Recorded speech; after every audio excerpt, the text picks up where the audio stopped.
പിതാവിന്റെയും പുത്രന്റെയും പരിശുദ്ധാത്മാവിന്റെയും നാമത്തിൽ പരിശുദ്ധമേ, അമ്മേ പരിശുദ്ധമേ, ദൈവമാതാവേ, കൃപാസനത്തിലൂടെ ഞങ്ങളുടെ ദേശത്തിനും അമ്മ മധ്യസ്ഥം തേടി തന്ന എല്ലാ അനുഗ്രഹങ്ങൾക്കും കൃപകൾക്കും ഞങ്ങളിപ്പോൾ ഹൃദയം നിറഞ്ഞ നന്ദി പറയുന്നു. അമ്മേ പരിശുദ്ധമേ, ദൈവമാതാവേ, 2004 ഡിസംബർ 7 ഉച്ചകഴിഞ്ഞ് 2:30 കൃപാസനത്തിൽ സംഭവിച്ച അമ്മയുടെ പ്രത്യക്ഷപ്പെടലിനെക്കുറിച്ച് തിരുസഭയ്ക്ക് സമർപ്പിച്ചിരിക്കുന്ന പഠനരേഖകളുടെ മേൽ സഭാത്മകമായ പഠനം ആരംഭിക്കുവാൻ ഞങ്ങൾ പ്രാർത്ഥിക്കുന്നു. അമ്മേ പരിശുദ്ധമേ, ഭൂസ്വർലോകങ്ങളുടെ രാജ്ഞിയായ അങ്ങേയ്ക്ക് ഭൗമസംരക്ഷണത്തിനായി പ്രപഞ്ചപ്രകൃതിയെ തന്നെ തിരുസഭ പ്രതിഷ്ഠിക്കുവാൻ ഈ പ്രത്യക്ഷീകരണം വഴി ഇടയാക്കണമേ. പരിശുദ്ധമേ, ജപമാല മാതാവേ, സകല കൃപാസനം പ്രാർത്ഥനയോടും ചേർത്ത് ഞങ്ങളിപ്പോൾ പ്രാർത്ഥിക്കുന്ന ഈ കുടുംബത്തിന്റെ പ്രത്യേക നിയോഗം പറ മക്കളെ.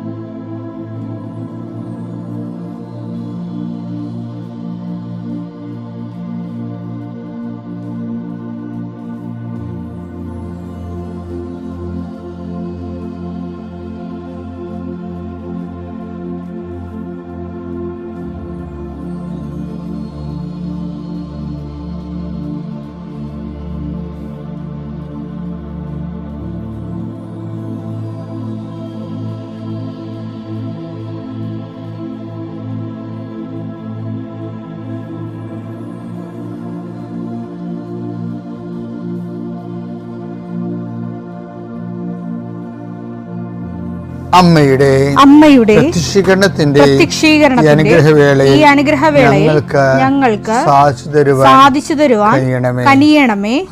ആമേൻ. വിശ്വാസ പ്രമാണം. സർവശക്തനായ പിതാവും ആകാശത്തിന്റെയും ഭൂമിയുടെയും സൃഷ്ടാവുമായ ദൈവത്തിൽ ഞാൻ വിശ്വസിക്കുന്നു. അവിടുത്തെ ഏകപുത്രനും ഞങ്ങളുടെ കർത്താവുമായ ഈശോമിശിഹായിലും ഞാൻ വിശ്വസിക്കുന്നു. ഈ പുത്രൻ പരിശുദ്ധാത്മാവിനാൽ ഗർഭസ്ഥനായി കന്യകാമറിയത്തിൽ നിന്ന് പിറന്ന് പൊന്തിയോസ് പീലാത്തോസിന്റെ കാലത്ത് പീഡകൾ സഹിച്ച് കുരിശിൽ തറയ്ക്കപ്പെട്ട് മരിച്ച് അടക്കപ്പെട്ട് പാതാളങ്ങളിൽ ഇറങ്ങി മരിച്ചവരുടെ ഇടയിൽ നിന്ന് 3-ാം നാൾ ഉയർത്ത് സ്വർഗത്തിലേക്ക് എഴുന്നള്ളി സർവശക്തിയുള്ള പിതാവായ ദൈവത്തിന്റെ വലതുഭാഗത്തിരിക്കുന്നു. അവിടെ നിന്ന് ജീവിക്കുന്നവരെയും മരിച്ചവരെയും വിധിക്കുവാൻ വരുമെന്നും ഞാൻ വിശ്വസിക്കുന്നു. പരിശുദ്ധാത്മാവിലും ഞാൻ വിശ്വസിക്കുന്നു. വിശുദ്ധ കത്തോലിക്കാ സഭയിലും പുണ്യവാന്മാരുടെ ഐക്യത്തിലും പാപങ്ങളുടെ മോചനത്തിലും ശരീരത്തിന്റെ ഉയർപ്പിലും നിത്യമായ ജീവിതത്തിലും ഞാൻ വിശ്വസിക്കുന്നു. ആമേൻ. സുഖസ്ഥനായ ഞങ്ങളുടെ പിതാവേ, അങ്ങയുടെ നാമം പൂജിതമാകണമേ. അങ്ങയുടെ രാജ്യം വരണമേ. അങ്ങയുടെ തിരുമനസ് സ്വർഗത്തിലെ പോലെ ഭൂമിയിലും ആകണമേ. അന്നു വേണ്ടുന്ന ആഹാരം ഇന്ന് ഞങ്ങൾക്ക് തരണമേ. ഞങ്ങളോട് തെറ്റ് ചെയ്യുന്നവരോട് ഞങ്ങൾ ക്ഷമിക്കുന്നത് പോലെ ഞങ്ങളുടെ തെറ്റുകൾ ഞങ്ങളോടും ക്ഷമിക്കണമേ. ഞങ്ങളെ പ്രലോഭനത്തിൽ ഉൾപ്പെടുത്തരുതേ, തിന്മയിൽ ഞങ്ങൾ രക്ഷിക്കണമേ. ആമേൻ. നന്മ നിറഞ്ഞ മറിയമേ, സ്വസ്തി. കർത്താവ് അങ്ങയുടെ കൂടെ സ്ത്രീകളിൽ അങ്ങ് അനുഗ്രഹിക്കപ്പെട്ടവളാകുന്നു. അങ്ങയുടെ ഉദരത്തിൻ ഫലമായി ഈശോ അനുഗ്രഹിക്കപ്പെട്ടവനാകുന്നു.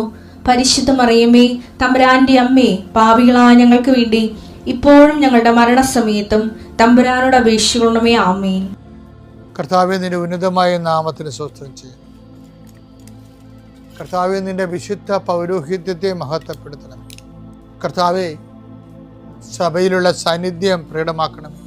40 വർഷം അർപ്പിച്ച കുർബാനയുടെ യോഗ്യതയാൽ കൃപാസ്ഥാനത്താരെ ജീവനോടെ പ്രത്യക്ഷപ്പെട്ട പരിശുദ്ധ അമ്മയുടെ പ്രത്യക്ഷീകരണ സ്ഥിരീകരണത്തിനായി ഇന്ന് കൃപാസ്ഥാനത്താരെ നടക്കുന്ന 10,000-കണക്കിന് മനുഷ്യരുടെ പ്രാർത്ഥനയോട് കൂടെ ദൈവവേദലെ ഞാൻ നിന്നെ ഈശോനാമത്തിൽ ആസ്വദിക്കുന്നു.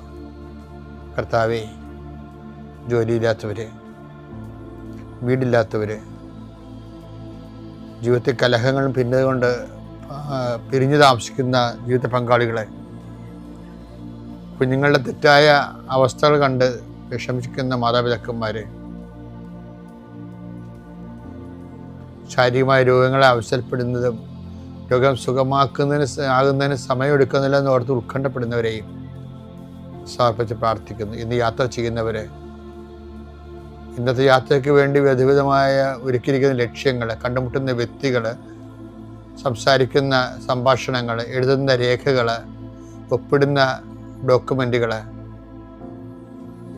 പങ്കെടുക്കുന്ന ഇൻ്റർവ്യൂകൾ, സെൻഡ് ചെയ്യുന്ന മെസ്സേജുകൾ എല്ലാം കർത്താവിൻ്റെ കൃപയാൽ നിറയപ്പെടാനും നീ ഇന്ന് തിരികെ എത്തുന്ന സമയത്ത് കർത്താവിൻ്റെ കൃപ നിന്നെ നിറഞ്ഞു നിന്ന് വന്ന് ഉറങ്ങുവാനും ഇന്നത്തെ ദിവസം മുൻനിർത്തി നീ കണ്ടുമുട്ടുന്ന ഓരോ നിമിഷങ്ങളെയും, നിൻ്റെ ഓരോ സമയങ്ങളെയും, സന്ദർഭങ്ങളെയും എല്ലാം സംരംഭങ്ങളെയും പരിശുദ്ധമ്മ ദൈവമാതാവിൻ്റെ മധ്യസ്ഥത്തിൽ രാത്രിയും തിരിച്ചെത്തുന്നവരെ കർത്താവിൻ്റെ നാമത്തിൽ മാതാവിൻ്റെ മധ്യസ്ഥതയും ഞാൻ നിൻ്റെ ജീവിതത്തെയും നിൻ്റെ കുടുംബത്തെയും ഈശോ നാമത്തെ ആശീർവദിക്കുന്നു. എൻ്റെ പ്രിയപ്പെട്ടവരെ, നമ്മൾ ഈ 4 ദിവസവും വിശ്വാസ വളർച്ചയുടെ വിവിധ ഘടകങ്ങളെയും അതിൻ്റെ വളർച്ചയുടെ പരിണാമ ദിശകളെയും ആ വിശ്വാസം വളർന്ന് സ്നേഹമാകുന്നതും വിശ്വാസം വളർന്ന് ക്ഷമയാകുന്നതൊക്കെ നമ്മൾ കണ്ടു. അപ്പോൾ നിനക്ക് സ്നേഹവും ക്ഷമയും ഉണ്ടെങ്കിൽ കടുത്ത വിശ്വാസിയാണ് നീ എന്നുള്ള അസസ്മെൻ്റാണ് വരണത്. ഇതിനെ ചുവട് പിടിച്ച് ഇനി 10 ദിവസം കുറേ കാര്യങ്ങൾ പറയുന്നുണ്ട്. കാര്യം ഇതിൻ്റെ മുഴുവനും വിശ്വാസ വളർച്ചയുടെ മുഴുവനും ടീച്ചിങ് എയ്ഡ്, അതുപോലെ തന്നെ പരീക്ഷണ നിലവെന്ന് പറയാം. പുതിയ പുതിയ വളങ്ങൾ കാണുമ്പോൾ കർഷകർ അത് നേരിട്ട് കൊണ്ടുപോയി പാടശേഖരത്തിൽ എല്ലാத்தைയും വിതറത്തില്ല. ആദ്യം ഒരു മാതൃക തോട്ടം ഉണ്ടാക്കിയിട്ട് അവിടെ ഇതൊക്കെ പരീക്ഷിച്ച് നോക്കും. കർത്താവ് സുവിശേഷത്തിൽ കർത്താവ് കൊണ്ടുവന്ന പുതിയ ഐറ്റംസ് എല്ലാം, വിശ്വാസത്തിൻ്റെ പുതിയ ഐറ്റംസ് എല്ലാം കർത്താവ് ഒരു മാതൃക തോട്ടം ഉണ്ടാക്കി കർത്താവ് പരീക്ഷിച്ചിട്ടാണ് പുറത്തേക്ക് വിതരണം ചെയ്യേണ്ടത്. അതിൻ്റെ ആ മാതൃക തോട്ടത്തിൻ്റെ പേരാണ് പത്രോസ്. കർത്താവിൻ്റെ പരീക്ഷയുടെ തോട്ടമാണ്. ഇവൻ തോറ്റ കർത്താവ് തോക്കും. അത് കാരണം പത്രോസിനോട് ശാസിച്ചും സ്നേഹിച്ചും അതിമനോഹരമായിട്ട് കൊണ്ടുനടക്കണം കാണാം. വല്ലാത്തൊരു ബന്ധമാണ് അവർ തമ്മിൽ. ഇപ്പം വിശ്വാസത്തിൻ്റെ കാര്യത്തിൽ പത്രോസ് ഒത്തിരി കാര്യങ്ങൾ കർത്താവിൽ നിന്ന് പഠിച്ചു. കർത്താവിൻ്റെ ആ ലൈൻ പത്രോസ് ഫോളോ ചെയ്യുന്നുണ്ടായിരുന്നു. ശരിക്കും കർത്താവിനെ ടൈറ്റായിട്ട് ഫോളോ ചെയ്യുന്ന ഒരാളാണ് പത്രോസ്. അപ്പം പല കാര്യങ്ങളും പത്രോസിന് റേഷനും വിലക്കാണ് കിട്ടുന്നത്. ഭയങ്കര റേഷൻ വില എന്ന് പറയണത്. പത്രോസിനോട് പറയും, ഇതിൻ്റെ വില നീ കൊടുക്കണില്ല, ഇത് പിതാവ് സൗജന്യം ദാനം തന്നിരിക്കുന്നതാണ്, നിനക്ക് മാത്രമേ ഉള്ളൂ കേട്ടോ എന്ന് പറയും. അതാണ് എൻ്റെ പിതാവ് വെളിപ്പെടുത്തുന്നതാണെന്നൊക്കെ പറയുന്നത്. വളരെ ഭയങ്കര അമൂല്യമായ സംഭവങ്ങളെ കാശ് വാങ്ങിക്കാൻ സൗജന്യമായിട്ട് കൊടുക്കും. അത് ഈ പത്രോസ് ആണ് ഈ മാതൃക പൂന്തോട്ടമായിട്ടിരിക്കണല്ലേ കർത്താവിൻ്റെ പരീക്ഷണങ്ങളിലെ എല്ലാത്തിൻ്റെയും. ഒരു 10 ബൈബിൾ എടുക്കാൻ വഴി ഇവർ തമ്മിലുള്ള റിലേഷൻസ് ഒന്ന് അനലൈസ് ചെയ്യണമെങ്കിൽ അത് മനോഹരമാണ്. അപ്പം ഇതിലേക്ക് പത്രോസ് 2 കാര്യം കണ്ടുപിടിച്ചു. എന്താണ് വിശ്വാസം എന്ന് പറഞ്ഞ് പത്രോസാണ് അന്ന് വെട്ടണത്. കർത്താവ് എൻ്റെ സഹോദരനോട് ഞാൻ എത്രമാത്രം ക്ഷമിക്കണമെന്ന് പറഞ്ഞപ്പോൾ കർത്താവ് പറഞ്ഞ് 70 പ്രാവശ്യം. അപ്പം പത്രോസ് പറഞ്ഞു ഞങ്ങളുടെ വിശ്വാസം വർദ്ധിപ്പിക്കണമെന്ന്. അപ്പം അന്ന് മനസ്സിലായി വിശ്വാസത്തിന് ക്ഷമയെന്നുള്ള ഒരു അപരനുണ്ടെന്ന്. വിശ്വാസത്തിന് ക്ഷമയെന്നുള്ള അപരനുണ്ട്. അത് പൗലോസും അത് ഐഡിയക്കാരനാണ്. അതാണ് ഒന്ന് തെസ്സലോനിയൻസ് നമ്മൾ കാണിച്ചത്. വിശ്വാസത്തിന് സഹോദര സ്നേഹം എന്നുള്ള അപരനെ കണ്ടുപിടിച്ചത് പൗലോസാണ്. അത് അദ്ദേഹം ഒരു ഈ ശിഷ്യത്വത്തിൻ്റെ പണിശാലയിലെ ഏകലവ്യനാണ്. ഇവിടെ കൊണ്ട് നടന്ന് പഠിപ്പിച്ചില്ലെങ്കിലും ആത്മാവിൽ എപ്പോഴും പൗലോസിനെ ദൈവം സ്വകാര്യമായി പഠിപ്പിക്കുമായിരുന്നു. പക്ഷേ പഠിപ്പിക്കുന്ന സിലബസ് എല്ലാം സെയിമാണെന്നേ ഉള്ളൂ. പക്ഷെ പത്രോസ് ആ പഠനത്തിൽ കുറച്ച് അഡ്വാൻസായി. എന്നിട്ട് ഇവർ രണ്ടുപേരും ഈ വിഷയം അതിമനോഹരമായിട്ട് അവതരിപ്പിക്കും. വിശ്വാസത്തിൻ്റെ നിറഭേദങ്ങളെക്കുറിച്ചും അതിൻ്റെ തന്മാത്രകളുടെ കോമ്പൗണ്ട്, അത് മാറി വരുമ്പോൾ ഉണ്ടാകുന്ന കോമ്പൗണ്ടുകളെക്കുറിച്ചൊക്കെ ഇവർ രണ്ടുപേരും പറഞ്ഞ ഒരു കാര്യമാണ്. അതിലൊരു കാര്യം പറയണത് പത്രോസ് വിശ്വാസത്തിൻ്റെ കോമ്പോണൻസിനെ കുറിച്ചും അത് കോമ്പൗണ്ടായിട്ട് വരുമ്പോൾ ഉണ്ടാകുന്ന വിഷയങ്ങളെക്കുറിച്ച് പത്രോസ് പറയും. അത് നേരത്തെ ഇങ്ങേര് പഠിച്ച ക്ഷമയെന്നുള്ള സംഭവത്തിൽ നിന്ന് പിന്നീട് പത്രോസ് പറയണത് വിശ്വാസം എന്താണെന്ന് പറയുന്നുണ്ട്. വിശ്വാസം വർദ്ധിപ്പിക്കാൻ പറയുന്നുണ്ടല്ലോ. വർദ്ധിച്ചിട്ട് എന്തായിട്ട് മാറും? ഇപ്പം എല്ലാവരും പറയും വിശ്വാസം വർദ്ധിപ്പിക്കണമേ, വിശ്വാസം വർദ്ധിപ്പിക്കണമേ. വിശ്വാസം വർദ്ധിപ്പിച്ചാൽ എന്തായിട്ട് മാറും? എന്ത് നമ്മളിൽ കാണുമ്പോഴാണ് വിശ്വാസം വർദ്ധിച്ചു എന്ന് നമ്മൾ മനസ്സിലാക്കണത്. 2 പത്രോസിന് 1:5 ഇക്കാരണത്താൽ നിങ്ങളുടെ വിശ്വാസത്തെ സുകൃതം കൊണ്ടും ഇത് വേണ്ട സംഭവം വെറുതെ വേണ്ട. എന്താ നേരത്തെ പറഞ്ഞത്? വിശ്വാസത്തെ സുകൃതം കൊണ്ടും സുകൃതത്തെ ജ്ഞാനം കൊണ്ടും ജ്ഞാനത്തെ ആത്മസംയമനം കൊണ്ടും ആത്മസംയമനത്തെ ക്ഷമ കൊണ്ടും ക്ഷമയെ ഭക്തി കൊണ്ടും ഭക്തിയെ സഹോദര സ്നേഹം കൊണ്ടും സഹോദര സ്നേഹത്തെ ഉപവി കൊണ്ടും സമ്പൂർണമാക്കാൻ നന്നായി ഉത്സാഹിക്കുവിൻ. വിശ്വാസം സമ്പൂർണ്ണമാക്കണമെങ്കിൽ അപ്പം എന്താണ് സമ്പൂർണ്ണമാക്കണത്? ശരിക്കും പറഞ്ഞാൽ വിശ്വാസമാണ് സമ്പൂർണ്ണമാക്കണത്. ഞങ്ങളുടെ വിശ്വാസത്തെ വർദ്ധിപ്പിക്കണമേ എന്ന് ഇവർ ലൂക്ക 17:5 പറഞ്ഞില്ലേ? ഈ വിശ്വാസം വർദ്ധിച്ചാൽ എങ്ങനെയാണ് ഇരിക്കണത്? അതെന്താണ്? ആദ്യം വിശ്വാസം വർദ്ധിക്കണത് എങ്ങനെയാണ്? വിശ്വാസത്തെ സുഹൃതം കൊണ്ടും.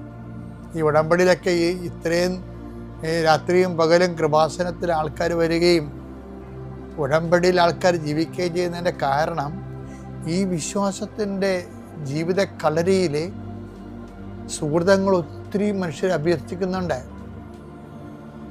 വീട്ടിലും നാട്ടിലും അപരിചിതമായ മേഖലകളിലും എല്ലാം വിശ്വാസത്തിന് സാക്ഷ്യം വഹിച്ചുകൊണ്ട് കൃപാവര പ്രവൃത്തികൾ ചെയ്തുകൊണ്ട് വിശ്വാസത്തെ ഇവർ വളർത്തിയെടുക്കുകയാണ്.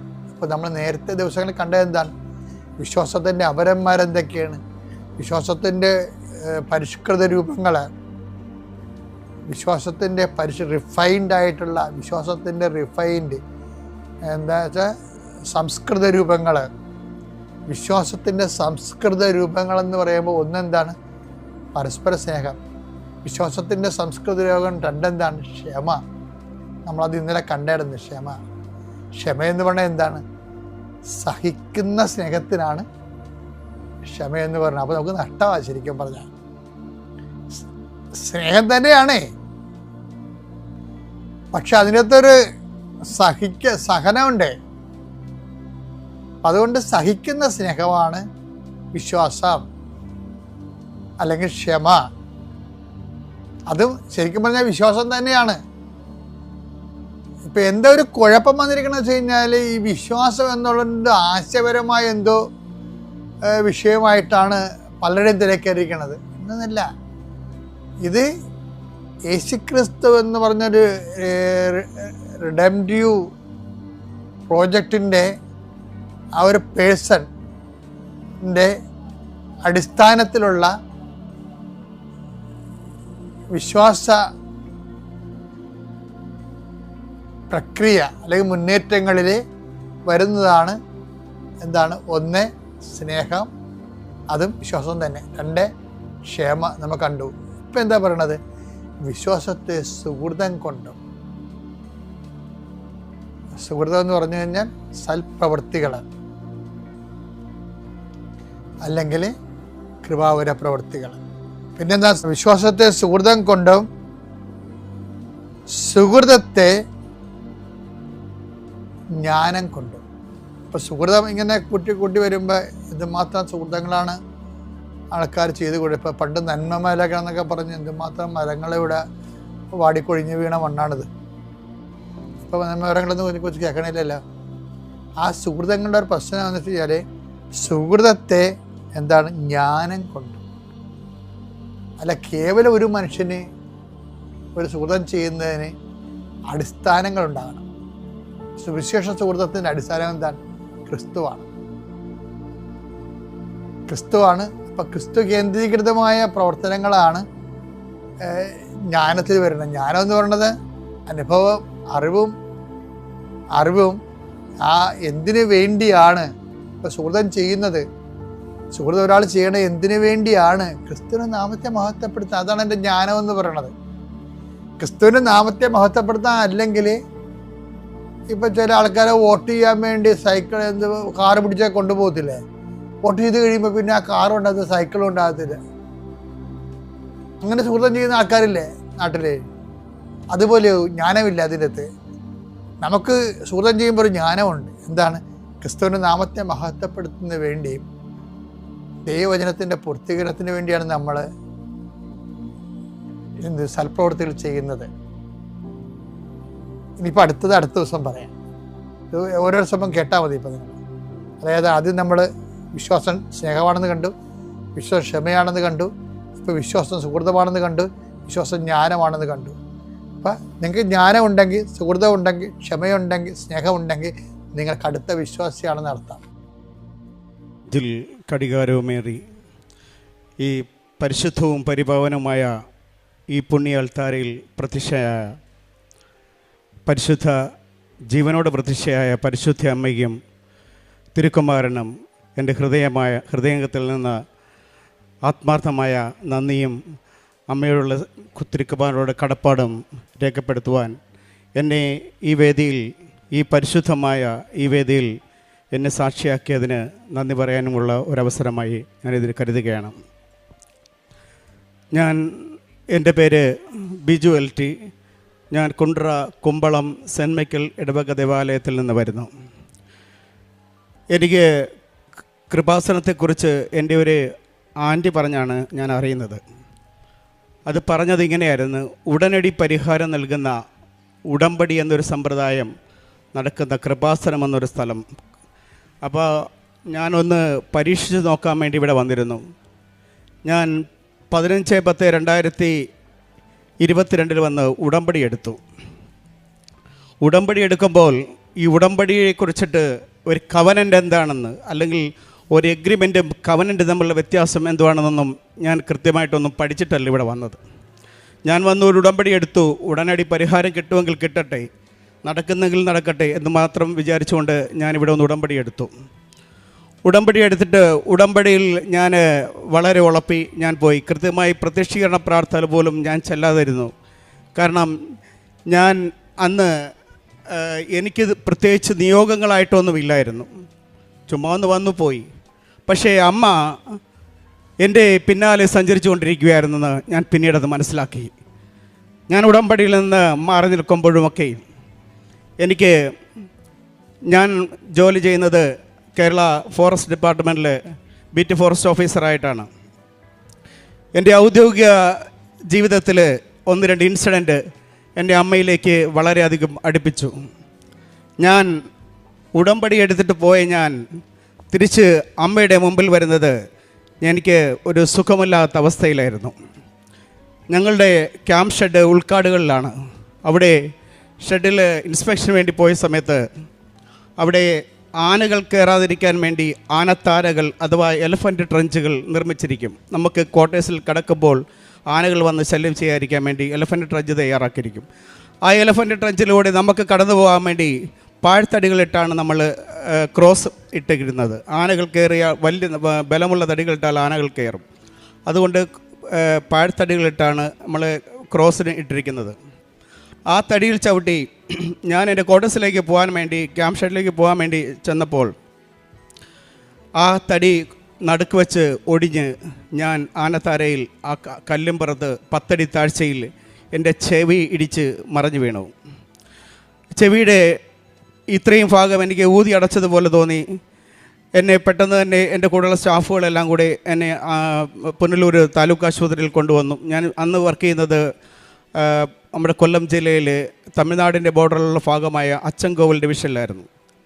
എന്നെ ഹോസ്പിറ്റലിൽ കൊണ്ടുവന്നു. ഹോസ്പിറ്റലിൽ നിന്ന് ഇയർ ഡ്രം പൊട്ടിയിട്ടുണ്ട്, അതുകൊണ്ട് ENT കാണിക്കണമെന്ന് പറഞ്ഞിട്ട് എന്നെ ഡോക്ടർ റെഫർ ചെയ്തു.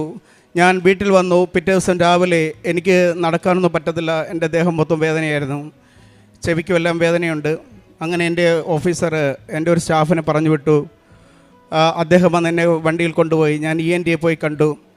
ENT പറഞ്ഞു, സ്കാൻ ചെയ്തിട്ട് പറഞ്ഞു, നിങ്ങളുടെ ചെവിക്ക് ഒരു 0.2 ഡെസിബിൾ കേൾവി ശക്തി കുറഞ്ഞിട്ടുണ്ട്. ഇത് പൂർണ്ണമായിട്ടും സുഖമാകണമെങ്കിൽ 3 മാസം കംപ്ലീറ്റ് റെസ്റ്റ് എടുക്കണം. എന്നാൽ ഈ ചെവിക്ക് പൊടിയോ വെള്ളമോ വല്ലതും തട്ടിയാൽ ഇൻഫെക്ഷൻ ആയി കഴിഞ്ഞാൽ പിന്നീട് ചിലപ്പോൾ ഒരുപക്ഷെ ഓപ്പറേഷൻ ചെയ്യേണ്ടി വരും. ഈ ഓപ്പറേഷൻ ചെയ്താലും നിങ്ങളുടെ കേൾവി ശക്തി പഴയ അവസ്ഥയിലേക്ക് കിട്ടുമെന്ന് എനിക്ക് ഉറപ്പൊന്നുമില്ല എന്ന് ഡോക്ടർ പറഞ്ഞു. പ്രിയമുള്ളവരെ, ഞാൻ ഉടമ്പടി എടുത്തിട്ട് പോയിട്ട് അമ്മ എന്നെ പിന്തുടർന്നത് ഞാൻ നേരത്തെ പറഞ്ഞത് അമ്മയുടെ ഈ സന്നിധിയിലേക്ക് അമ്മ എന്നെ കൊണ്ടുവരാൻ വേണ്ടിയായിരുന്നു ആ ഇൻസിഡൻ്റ് ഉണ്ടായതെന്ന് ഞാൻ വിചാരിക്കുന്നു. കാരണം ഞാൻ ഈ ഡോക്ടർ പൂർവ്വസ്ഥിതിയിലേക്ക് നിങ്ങളുടെ അസുഖം എത്തത്തില്ല എന്ന് പറഞ്ഞപ്പോൾ, അല്ലെങ്കിൽ നിങ്ങൾക്ക് ഓപ്പറേഷൻ നടന്നാൽ പോലും പഴയ അവസ്ഥയിലേക്ക് നിങ്ങളുടെ കേൾവി ശക്തി തിരിച്ചു കൊണ്ടുവരാൻ പറ്റത്തില്ലെന്ന് പറഞ്ഞപ്പോൾ ഞാൻ ഡോക്ടറിൻ്റെ അടുത്ത് ഒന്നും പറഞ്ഞില്ല. പക്ഷേ എൻ്റെ മനസ്സിൽ ഞാൻ പറഞ്ഞു, ആലപ്പുഴ വേറൊരു ഡോക്ടറുണ്ട്, ആ ഡോക്ടറുടെ അടുത്ത് ഞാൻ പൊക്കോളാം. അവിടെ ഓപ്പറേഷൻ കൂടാതെ ഇത് സുഖമാക്കുന്ന ഒരു ഡോക്ടറിനെ എനിക്കറിയാം. എൻ്റെ മനസ്സിൽ ഞാൻ പറഞ്ഞതാണ്. പിറ്റേ ദിവസം രാവിലെ ഡോക്ടർ പറഞ്ഞ് യാത്രയൊന്നും ചെയ്യാൻ പാടില്ലെന്നൊക്കെ പറഞ്ഞെങ്കിൽ പോലും ഞാൻ ചെവിയിൽ ഒരു ഇയർ ക്യാപ്പ് വാങ്ങിച്ചു വെച്ചിട്ട് ഞാൻ പിറ്റേ ദിവസം രാവിലെ കൃപാസനത്തിലെത്തി. ഞാൻ മാതാവിൻ്റെ നടയിൽ വന്നിട്ട് മാതാവിൻ്റെ അടുത്ത് ചോദിച്ചു, മാതാവേ, പണി തന്നതാണല്ലേ, അമ്മയ്ക്ക് എന്നെ കാണാൻ വേണ്ടി തന്നെ അല്ല, ഞാൻ എന്നെ വരുത്താൻ വേണ്ടി പണി തന്നെയാണല്ലോ എന്ന് പറഞ്ഞ ഒരു പരിഭവം പറഞ്ഞിട്ട് ഞാൻ ഇവിടെ അകത്ത് കയറി വന്നു. ഞാൻ അമ്മയുടെ അടുത്ത് ഇവിടെ കുറേ നേരം അമ്മയെ നോക്കിയിരുന്നു. പിന്നീട് ഞാൻ ഉടമ്പടി എടുത്തു. ഉടമ്പടിക്ക് ശേഷം ഈ 3 മാസം എനിക്ക് പൂർണ്ണമായ വിശ്രമം കിട്ടി. എൻ്റെ ഉദ്യോഗസ്ഥരൊക്കെ എന്നെ ഇടയ്ക്കിടയ്ക്ക് വിളിക്കുമായിരുന്നു. എങ്കിലും എൻ്റെ അടുത്ത് പരിപൂർണമായിട്ട് സുഖമായിട്ട് വന്നാൽ മതി നമ്മുടെ ഉദ്യോഗസ്ഥർ പറഞ്ഞു. അങ്ങനെ ഞാൻ ഈ അവസാനം 3 മാസത്തെ റെസ്റ്റിന് ശേഷം ഞാനിവിടുത്തെ തൈലങ്ങളും മറ്റും ഉപയോഗിച്ച് എൻ്റെ ചെവികളിൽ തൊടുകയും അതിടുകയും ഒക്കെ ചെയ്തിരുന്നു. പക്ഷേ അത് വിശ്വാസത്തോடு തന്നെയാണ് പിന്നീട് ചെയ്തത്. ആദ്യത്തെ ഉടമ്പടിയിൽ എനിക്ക് അത്ര വിശ്വാസമില്ലായിരുന്നെങ്കിൽ ഞാൻ രണ്ടാമത് ഉടമ്പടി എടുത്തപ്പോൾ ഞാൻ അമ്മ മാതാവിനെ എൻ്റെ നെഞ്ചോട് ചേർത്ത് വെച്ചു. അതിനുശേഷം വീണ്ടും സ്കാൻ ചെയ്യാൻ പോയപ്പോൾ എൻ്റെ ചെവിക്ക് അതേ പഴയ അവസ്ഥയിലേക്ക് എൻ്റെ കേൾവി ശക്തി തിരിച്ചു കിട്ടിയായി ഡോക്ടർ പറഞ്ഞു. Praise the Lord. അടുത്തതായി രണ്ടാമത്തെ എൻ്റെ ഔദ്യോഗിക ജീവിതത്തിലെ അനുഭവം എന്ന് പറയുന്നത്, ഞാൻ ഈ അച്ചൻകോവിൽ ഡിവിഷനിൽ തന്നെ ജോലി ചെയ്യുമ്പോൾ നമ്മുടെ സതേൺ സർക്കിളിൽ അതുകൂടാതെ തന്നെ നമ്മുടെ സതേൺ ഇന്ത്യയിൽ തന്നെ ഏറ്റവും കൂടുതൽ ക്രൗഡ് പുള്ളറായിട്ടുള്ള ഒരു ഇക്കോ ടൂറിസത്തിൽ അസിസ്റ്റൻറ്റ് ഇക്കോ ടൂറിസം ഓഫീസറായിട്ട് ഞാൻ ജോലി ചെയ്യുമായിരുന്നു. അത് കുംഭാവരട്ടി എന്ന് പറഞ്ഞാൽ ഒരുപക്ഷെ മലയാളികൾക്ക് കൂടുതലായിട്ട് അറിയത്തില്ല. അവിടെ കൂടുതൽ വരുന്ന ടൂറിസ്റ്റുകൾ തമിഴ്നാട്ടിൽ നിന്നാണ്. തമിഴ്നാടിൻ്റെ ബോർഡറാണ്. കോട്ടവാസൽ എന്ന് പറയുന്ന തമിഴ്നാട് പോലീസ് ചെക്ക് പോസ്റ്റ് കഴിഞ്ഞിട്ട് വരുന്ന സ്ഥലമാണ്. മണലാർ കുംഭാവരട്ടി എന്ന് പറഞ്ഞത് നമ്മുടെ ഇക്കോ ടൂറിസം മാപ്പിലൊക്കെ വളരെ ശ്രദ്ധേയമായിട്ടുള്ളൊരു സ്ഥലമാണ്. അവിടെ അതിൻ്റെ സീസണിലൊക്കെ തന്നെ ഒരു ദിവസം 2 ലക്ഷം മുതൽ 3 ലക്ഷം രൂപ വരെ വരുമാനമുള്ള ഇക്കോ ടൂറിസം പോയിൻ്റാണ്.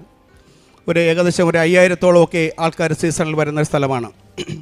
അവിടെ ജോലി ചെയ്യുന്ന ആ കാലഘട്ടത്തിൽ വളരെ സന്തോഷത്തോടുകൂടി ടൂറിസ്റ്റുകൾ വരുന്നതും പോകുന്നതും കാണുന്നുണ്ട്. അപ്പോൾ നമ്മളവരെ ചോദിക്കും, എങ്ങനെയുണ്ട്, ഹൗ ഈസ് ഇറ്റ് എന്ന് ചോദിക്കുമ്പോൾ ரொம்ப നന്നായിരിക്കും സാർ, ரொம்ப നന്നായിരിക്കും, വി ആർ ഓൾ ഹാപ്പി എന്നൊക്കെ പറയുന്ന ആൾക്കാർ. ഒരു ദിവസം ഞാൻ സ്റ്റേഷൻ ഡ്യൂട്ടിയിലിരിക്കെ വയർലെസ്സിൽ ഒരു മെസ്സേജ് വന്നു. കുംഭാവട്ടി വെള്ളച്ചാട്ടത്തിൽ ശക്തമായ മലവെള്ളപ്പാച്ചിലുണ്ടായി, കുറേ പേരെ കാണുന്നില്ല, കുറേ പേര് മരിച്ചു, കുറേ പേര് ഒഴുക്കിക്കൊണ്ടുപോയി എന്നുള്ള ഇങ്ങനെയുള്ള വാർത്തകൾ, ഇങ്ങനെയുള്ളൊരു മെസ്സേജ് പെട്ടെന്ന് വയർലെസ്സിൽ വന്നു. ഞാൻ സ്റ്റേഷൻ ഡ്യൂട്ടിയിലായിരുന്നു. ഞാൻ പെട്ടെന്ന് ആ ഡ്യൂട്ടി എൻ്റെ വയർലെസ്സും എടുത്ത്, ഞാൻ യൂണിഫോമിലായിരുന്നു, ഞാൻ പെട്ടെന്ന് ഓടി ഈ ടൂറിസം പോയിൻറ്റിലേക്ക് പോകുവാണ്. കാരണം എനിക്ക് ചാർജുള്ള സ്ഥലമാണ്, എൻ്റെ സ്റ്റേഷനോട് ചേർന്നുള്ള സ്ഥലമാണ്. അവിടെ ഇക്കോ ടൂറിസം ഗൈഡുകൾ അവിടെ ഓപ്പറേഷൻ നടത്തിക്കൊണ്ടിരിക്കുകയാണ്. ഞാൻ ഓടി അവിടെ ചെന്നപ്പോൾ വളരെ അത്രയും നാൾ കണ്ടതിനേക്കാൾ വ്യത്യസ്തമായ ഒരു അനുഭവമായിരുന്നു. അവിടെ സ്ത്രീജനങ്ങളും കുട്ടികളുമെല്ലാം വാവിട്ട് കരയുന്നു. ഞാൻ ഓടി വരുന്നപ്പോൾ എന്നെ കണ്ടപ്പോൾ പറഞ്ഞു, സാർ കാപ്പാത്തുങ്കോ സാർ, പുള്ളയും അവർ കണവന്മാരും എല്ലാം വെള്ളച്ചാട്ടത്തിൽ കുടുങ്ങിപ്പോയി സാർ, കാപ്പാത്തുങ്കോ സാർ, കാപ്പാത്തുങ്കോ സാർ എന്ന് പറഞ്ഞ് അവർ അലമുറയിട്ട് കരയുന്ന ഒരു അനുഭവം. ഞാൻ വേറൊന്നും ആലോചിച്ചിട്ടില്ല. എനിക്ക് ആകെയുള്ള എൻ്റെ ഒരു വിശ്വാസവും എൻ്റെ പ്രതീക്ഷയും എന്ന് പറയുന്നത് ഞാൻ ഈ കൃപാസനത്തിൽ ഉടമ്പടി എടുത്ത ഒരാളാണ് എന്നുള്ളത് മാത്രമാണ്. പിന്നെ അതിലുപരി എനിക്ക് വേറെ ഒരു കാര്യം കൂടെ പറയാനുണ്ടായിരുന്നത്, എൻ്റെ ഒരു വിശ്വാസം എന്ന് പറയാൻ എനിക്ക് നീന്തലറിയാം. ആ ഒരു കോൺഫിഡൻസും കൂടെ വെച്ച് ഞാൻ ഈ യൂണിഫോം ഇട്ട് ഞാൻ എൻ്റെ വയർലെസ് ഒരു കൂടുതൽ സ്റ്റാഫിനെ കൊടുത്തു. ഞാൻ ഷൂ ഊരിയിട്ടിട്ട് ഞാൻ യൂണിഫോമിൽ ഇക്കോ ടൂറിസത്തിലേക്ക് ഇറങ്ങുവാണ്. അവിടെ ടൂറിസം അവിടെ കാണാൻ പറ്റത്തില്ല. ശക്തമായ വെള്ളം വന്ന് വീഴുകയാണ്. മലയിൽ നിന്ന് വെള്ളവും മണലും ഇതെല്ലാം വീഴുന്ന സ്ഥലമാണ്.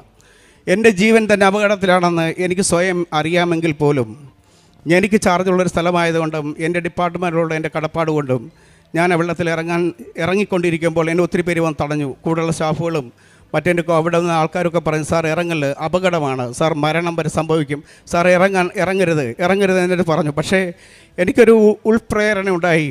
ഞാൻ ഇറങ്ങി. ഞാൻ യൂണിഫോം ഇട്ട് എൻ്റെ ഷർട്ട് ഇട്ടിട്ട് എനിക്ക് നീന്താൻ പറ്റാൻ ഞാൻ ഷർട്ട് ഊരി മാറ്റി വെച്ചിട്ട് ഞാൻ വീണ്ടും ഈ അകത്തേക്ക് പോകുമ്പോൾ ഒരു 30 മീറ്റർ വ്യത്യാസത്തിലാണെങ്കിൽ പോലും അവിടെയുള്ള ആൾക്കാരെ കാണാൻ പറ്റത്തില്ല. 16ഓളം പേര് അകത്ത് തന്നെ കുടുങ്ങി കിടക്കുകയാണ്. ബാക്കിയുള്ളവരെല്ലാം കുറേ പേര് രക്ഷപ്പെടുത്തി കഴിഞ്ഞു. അവിടുത്തെ ഇക്കോ ടൂറിസം ഗൈഡുമാരെല്ലാം കൂടെ രക്ഷപ്പെടുത്തി കഴിഞ്ഞു. അപ്പം 10-16ഓളം പേരെല്ലാം നിരന്ന് ഇങ്ങനെയൊക്കെയാണ്. അത് കൊച്ചുകുട്ടികൾ ഉൾപ്പെടെയുണ്ട്, ഒരു കുഞ്ഞുൾപ്പെടെയുണ്ട്. അവരെയൊക്കെ എന്ത് ചെയ്യണമെന്ന് അറിയാൻ പറ്റാത്തൊരവസ്ഥ. ഭീകരമായ വെള്ളം എന്ന് വെച്ചാൽ കാണാൻ പറ്റത്തില്ല, കണ്ടു കഴിഞ്ഞാൽ പേടി വരും. അപ്പോൾ ഞാൻ അവരെ മാറാപ്പിൽ കെട്ടി, അദ്ദേഹത്തിൻ്റെ ഫാദർ ഉണ്ടായിരുന്ന അയാളുടെ മുണ്ടിനകത്തിൽ മാറാപ്പിൽ കുഞ്ഞിനെ കെട്ടി ഇപ്പുറത്ത് കൊണ്ടെത്തിച്ചു. അയാൾ ഒരു വടത്തിൽ പിടിച്ച്, അദ്ദേഹത്തിന് നീന്തറിയത്തില്ല, ഞാനൊരു കുഞ്ഞിനെ ഇദ്ദേഹത്തിനും കൂടെ പിടിച്ച് വടത്തിൽ കൊണ്ടെത്തിച്ചു. അത് ആരോ യൂട്യൂബിൽ എടുത്തിട്ടു. ആ യൂട്യൂബിൽ ഒരു വീഡിയോ മീഡിയക്കാർക്ക് കിട്ടി. മീഡിയയിൽ അന്നത്തെ ദിവസത്തെ വാർത്ത ഇത് മൊത്തം വന്നിരുന്നു. കുമ്പവട്ടി മണൽ വെള്ളച്ചാട്ടത്തിൽ മലവെള്ളപ്പാച്ചിൽ ഒത്തിരി പേർ കുടുങ്ങിപ്പോയി, ഒരാൾ മരിച്ചു, 2 പേര് സീരിയസ് ആയിട്ട് ഹോസ്പിറ്റലിലാണ്, കുറേ പേരെ കാണുന്നില്ല എന്നൊക്കെ പറഞ്ഞൊരു വാർത്തയാണ്. അവിടെ മൊബൈൽസ് ഒന്നും കിട്ടാത്തൊരു സ്ഥലം കൂടിയായിരുന്നു. അപ്പോൾ ഈ വാർത്ത പത്രത്തിലും മീഡിയകളിലൊക്കെ വളരെ വൈറലായിട്ട് വന്നു. എല്ലാ മീഡിയയിലും ഈ എല്ലാ ന്യൂസ് ചാനലിലും ഒക്കെ ഈ വാർത്ത വന്നു. അപ്പോൾ ഞാൻ അതിനുശേഷം എനിക്ക് വെള്ളത്തിൻ്റെ പായ്ച്ചിൽ വീണ്ടും കൂടിക്കൂടി വരികയാണ്. ഞാൻ അവസാനമായിട്ട് അവരുടെ അടുത്ത് ചെന്ന് പറഞ്ഞു, നിങ്ങളിൽ അവസാനത്തെ ആളെയും രക്ഷപ്പെടുത്തിയിട്ടേ ഞാനിവിടുന്ന് പോകത്തുള്ളെന്ന് പറഞ്ഞു. പ്രിയമുള്ളവരെ, അവസാനത്തെ ആളെ രക്ഷപ്പെടുത്തുന്നിടം വരെയും ഒരു 2.5 മണിക്കൂറോളം ഈ വെള്ളത്തിൽ ഞാൻ അവസാനത്തെ ആളെ രക്ഷപ്പെടുത്തിയിട്ട് തിരിച്ചു വരുമ്പോൾ എനിക്ക് നടക്കാൻ പോലും പറ്റാത്ത അവസ്ഥയിലാണ്. പക്ഷേ തിരിച്ചിറങ്ങി വന്നപ്പോൾ എൻ്റെ അടുത്ത് ഈ ജനങ്ങൾ പോയവർ അവരെ കുട്ടികളെയും അവരെ ഭർത്താക്കന്മാരെ തിരിച്ചു കിട്ടിയപ്പോൾ അവരെൻ്റെ അടുത്ത് പറഞ്ഞു, നീ താൻ കടവുൾ സാർ, നീ താൻ കടവുൾ. അത് കേട്ടപ്പോൾ തന്നെ എൻ്റെ മനസ്സ് നിറഞ്ഞു. അതിനുശേഷം എൻ്റെ ഡിപ്പാർട്ട്മെൻറ്റ് ഈ സംഭവങ്ങൾ വിലയിരുത്തിയിട്ട് എനിക്ക് മുഖ്യമന്ത്രിയുടെ വിശിഷ്ട സേവനത്തിന് വേണ്ടി ഉള്ള നോമിനേഷന് എൻ്റെ പേപ്പർ അയച്ചു. അവിടെയും അന്നേരം ആ സമയങ്ങളിൽ ചില തടസ്സങ്ങൾ നേരിടേണ്ടി വന്നു. അപ്പോൾ 2022 ഈ സംഭവം ഉണ്ടാകുന്നു. 2023 എൻ്റെ പേപ്പർ കൊടുക്കുന്നു. അപ്പോൾ 2023 പേപ്പർ കൊടുത്തപ്പോൾ അതിൻ്റെ ടൈമിൽ കൃത്യമായ സമയത്ത് എത്താത്തതുകൊണ്ട് അവിടുന്ന് ആ വർഷം നടന്നില്ല. അടുത്ത വർഷമായപ്പോൾ നമ്മുടെ ഓഫീസർമാർ പറഞ്ഞു, ബിജുവിന് അർഹതയുള്ളതാണെങ്കിൽ അത് ബിജുവിനെ തേടി വരും, അതുകൊണ്ട് ഈ വർഷം കൊടുക്കണമെന്ന് പറഞ്ഞു. അങ്ങനെ വീണ്ടും കൊടുത്തു. അപ്പോൾ എനിക്കെതിരെ കുറച്ച് പരാതികളും മറ്റു കാര്യങ്ങളൊക്കെ, വ്യാജ പരാതികൾ, പേരില്ലാത്ത പരാതികളും മറ്റൊക്കെ കൊടുത്തു. അതിന് അന്വേഷണം വെച്ചു. അപ്പോൾ അതിൻ്റെ ഒരു അവസാന തീരുമാനം എടുക്കുന്ന ദിവസം വലിയ ഓഫീസേഴ്സ്, ഹയർ ഓഫീസേഴ്സ്, IFS ഓഫീസേഴ്സിൻ്റെ തിരുവനന്തപുരത്ത് മീറ്റിങ്ങിൽ ഫൈനൽ തീരുമാനം എടുക്കുന്ന ദിവസം അന്ന് ഞാൻ ലീവിനുണ്ടായിരുന്നു. ഞാൻ അന്നേരം കൃപാസന മാതാവിൻ്റെ അടുത്ത് വരാമെന്ന് വിചാരിച്ചു. ഇവിടെ വന്നു. ഞാൻ മാതാവിൻ്റെ അടുത്ത് ഇവിടെ ഒരു കസേരയിലിരുന്നിട്ട് മാതാവിൻ്റെ അടുത്ത് ഞാൻ ഒരു കാര്യം മാത്രം പറഞ്ഞു, മാതാവേ, if I deserve it you should give me, if not leave it, I will never come to ask you. ആ ഒരു കാര്യം പറഞ്ഞിട്ട് ഞാൻ എൻ്റെ ഉടമ്പടി പുതുക്കി. ഞാനന്ന് ജോസഫച്ചനെ കണ്ടു. ജോസഫച്ചൻ എന്നെ ബ്ലെസ് ചെയ്തു. ഞാൻ വെളിയിലിറങ്ങി, ഉടമ്പടിയെല്ലാം ഇത് പുതുക്കി, ഇതെല്ലാം ഇവിടുത്തെ എല്ലാ പരിപാടികളും കഴിഞ്ഞിട്ട് ഞാനിവിടുന്ന് ഇറങ്ങി ഈ റോഡ് ക്രോസ് ചെയ്ത് അപ്പുറത്തൊരു ചായക്കടയിൽ ഒരു ചായ കുടിക്കാനായിട്ട് നിൽക്കുമായിരുന്നു, വീട്ടിലേക്ക് തിരിച്ച് മടങ്ങിപ്പോകാനായിട്ട്. അപ്പോൾ തന്നെ എനിക്ക് അവിടെ നിന്നൊരു കോൾ വന്നു, എൻ്റെ പേര് ഏറ്റവും മുമ്പിൽ സെലക്ഷനായിട്ടുണ്ട്, അതുകൊണ്ട് എത്രയും പെട്ടെന്ന് യൂണിഫോം ഇട്ട ഒരു ഫോട്ടോ അയച്ചു കൊടുക്കാൻ പറഞ്ഞു. പ്രിയമുള്ളവരെ, ഞാനിവിടെ വെച്ച് ഉടമ്പടി ഉടനടി പരിഹാരമെന്ന് പറഞ്ഞത് ഒരു 5 മിനിറ്റ് പോലും ആയിട്ടില്ല. അതിനു മുമ്പിൽ അമ്മ ഒരു തീരുമാനമെടുത്തു. ആ തീരുമാനത്തിൽ ഞാൻ ഈ 2025 4/1/2025 തിരുവനന്തപുരത്ത് വെച്ച് നടന്ന കേരളത്തിലുള്ള 51 പേർക്ക് 2 വർഷത്തെ 23-24 വർഷത്തെ സേവനത്തിന് കൊടുത്ത 51 പേരുടെ വിശിഷ്ട സേവനത്തിന് ബഹുമാനപ്പെട്ട മുഖ്യമന്ത്രിയുടെ അവാർഡ് നേടുവാൻ അമ്മ എന്നെ സഹായിച്ചു.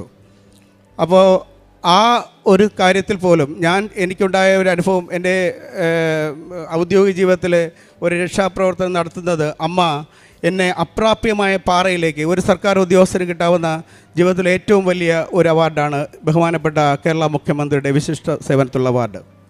അതുവരെ അമ്മ എനിക്ക് ഈ ഉടമ്പടിയിലൂടെ നേടിത്തന്നു എന്നുള്ളൊരു സാക്ഷ്യം ഇവിടെ നിങ്ങളോട് പ്രത്യേകമായിട്ട് എൻ്റെ ഔദ്യോഗിക ജീവിതത്തിൽ നടന്ന ഈ 2 സംഭവങ്ങളും.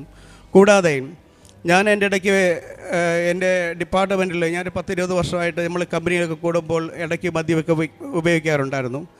ആ കാര്യങ്ങളൊക്കെ എനിക്ക് മാതാവിലേക്ക് അമിത വിശ്വാസമായപ്പോൾ ഞാൻ ആ കാര്യങ്ങളെല്ലാം പാടെ ഉപേക്ഷിച്ചു. അതിന് മാതാവ് എനിക്ക് ശക്തിയോ. ഞാനിപ്പോൾ 4 വർഷമായി മദ്യം പൂർണ്ണമായിട്ട് ഉപേക്ഷിച്ചിരിക്കുകയാണ്. അപ്പോൾ അതുകൂടാതെ എൻ്റെ മകൾക്ക് +1 എൻ്റെ മകൾക്ക് SSLCക്ക് സമയമായപ്പോൾ ഞാൻ വീണ്ടും ഉടമ്പടി പുതുക്കാനായിട്ട് ഇവിടെ വന്നു. മകളുടെ ഉന്നത വിദ്യാഭ്യാസത്തിന് വേണ്ടി നല്ല മാർക്കോടുകൂടി നല്ല റിസൾട്ട് തരണമേ നമ്മുടെ അടുത്ത് പ്രാർത്ഥിച്ചു. അതിന് മകൾക്ക് SSLCക്ക് ഫുൾ A+ മാർക്ക് കിട്ടി. ഇന്ന് മകളിൽ നിന്ന് കൂടെ വരാൻ പറ്റിയില്ല. അതുകൊണ്ട് അതിനും എനിക്കിനി മാതാവ് നേരിട്ടും അല്ലാതെയും ഒരുപാട് അനുഗ്രഹങ്ങൾ തന്നിട്ടുണ്ട്. അതിന് അടുത്ത ഒരു സാക്ഷ്യം കൂടി ഞാൻ പറയാൻ ആഗ്രഹിക്കുന്നു. ആ സമയത്ത് വീണ്ടും ബാക്കി പറയാം.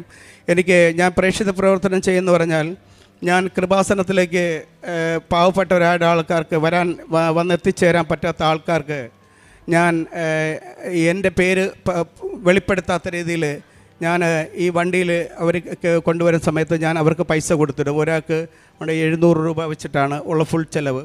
അപ്പോൾ വണ്ടിക്കൂലിയും ഇവിടെ വരെ ഭക്ഷണം ഉൾപ്പെടെയുള്ള എല്ലാത്തിനും കൂടെ ഞാൻ പൈസ കൊടുത്തു വിടും. പിന്നെ ഈ പ്രേക്ഷിത പ്രവർത്തനം എന്ന് പറഞ്ഞാൽ ഞാൻ ഈ കൃപാസനത്തിൽ പത്രം വാങ്ങിച്ചുകൊണ്ട് പോകുമ്പോൾ ഈ അച്ഛൻ നേരത്തെ ജോസഫ് അച്ഛൻ പറഞ്ഞ പോലെ ഈ പൊതുവേദികളിൽ 10 പേര് കൂടുന്നിടത്താണ് ഈ പത്രം കൊടുക്കേണ്ടത്. അല്ലെ ദൈവത്തിന് പ്രകീർത്തിക്കണമെന്ന് പറഞ്ഞാൽ ഞാൻ 10 പേരല്ല, 100 അല്ല, 1000 പേര് നിൽക്കുന്ന വേദികളിൽ പോലും ഞാൻ കൊണ്ട് കൊടുക്കും. എനിക്ക് പേടിയൊന്നുമില്ല. കാരണം നമ്മൾ ദൈവത്തെ എത്രത്തോളം അറിയുന്നു, എത്രത്തോളം സ്നേഹിക്കുന്നു, അത്രയും നമുക്ക് ദൈവത്തെ ഉയർത്താൻ നമ്മൾ കടപ്പെട്ടവരാണ്. പ്രത്യേകിച്ച് ഉടമ്പടി എടുക്കുന്ന ഓരോ വ്യക്തിയും ദൈവത്തിൻ്റെ പ്രത്യേക സ്പർശനവും സ്നേഹവും ദൈവത്തിൻ്റെ സാമീപ്യവും അമ്മയുടെ സാമീപ്യവും എല്ലാം അനുഭവിക്കുന്നവരാണ്. അതുപോലെ തന്നെ അവിടെ ഒരു അഗതി മന്ദിരമുണ്ട്. എനിക്ക് സമയം കിട്ടുമ്പോഴൊക്കെ അവിടെ പോയി അവരുമായിട്ടിരുന്ന് ഭക്ഷണം കഴിക്കാറുണ്ട്.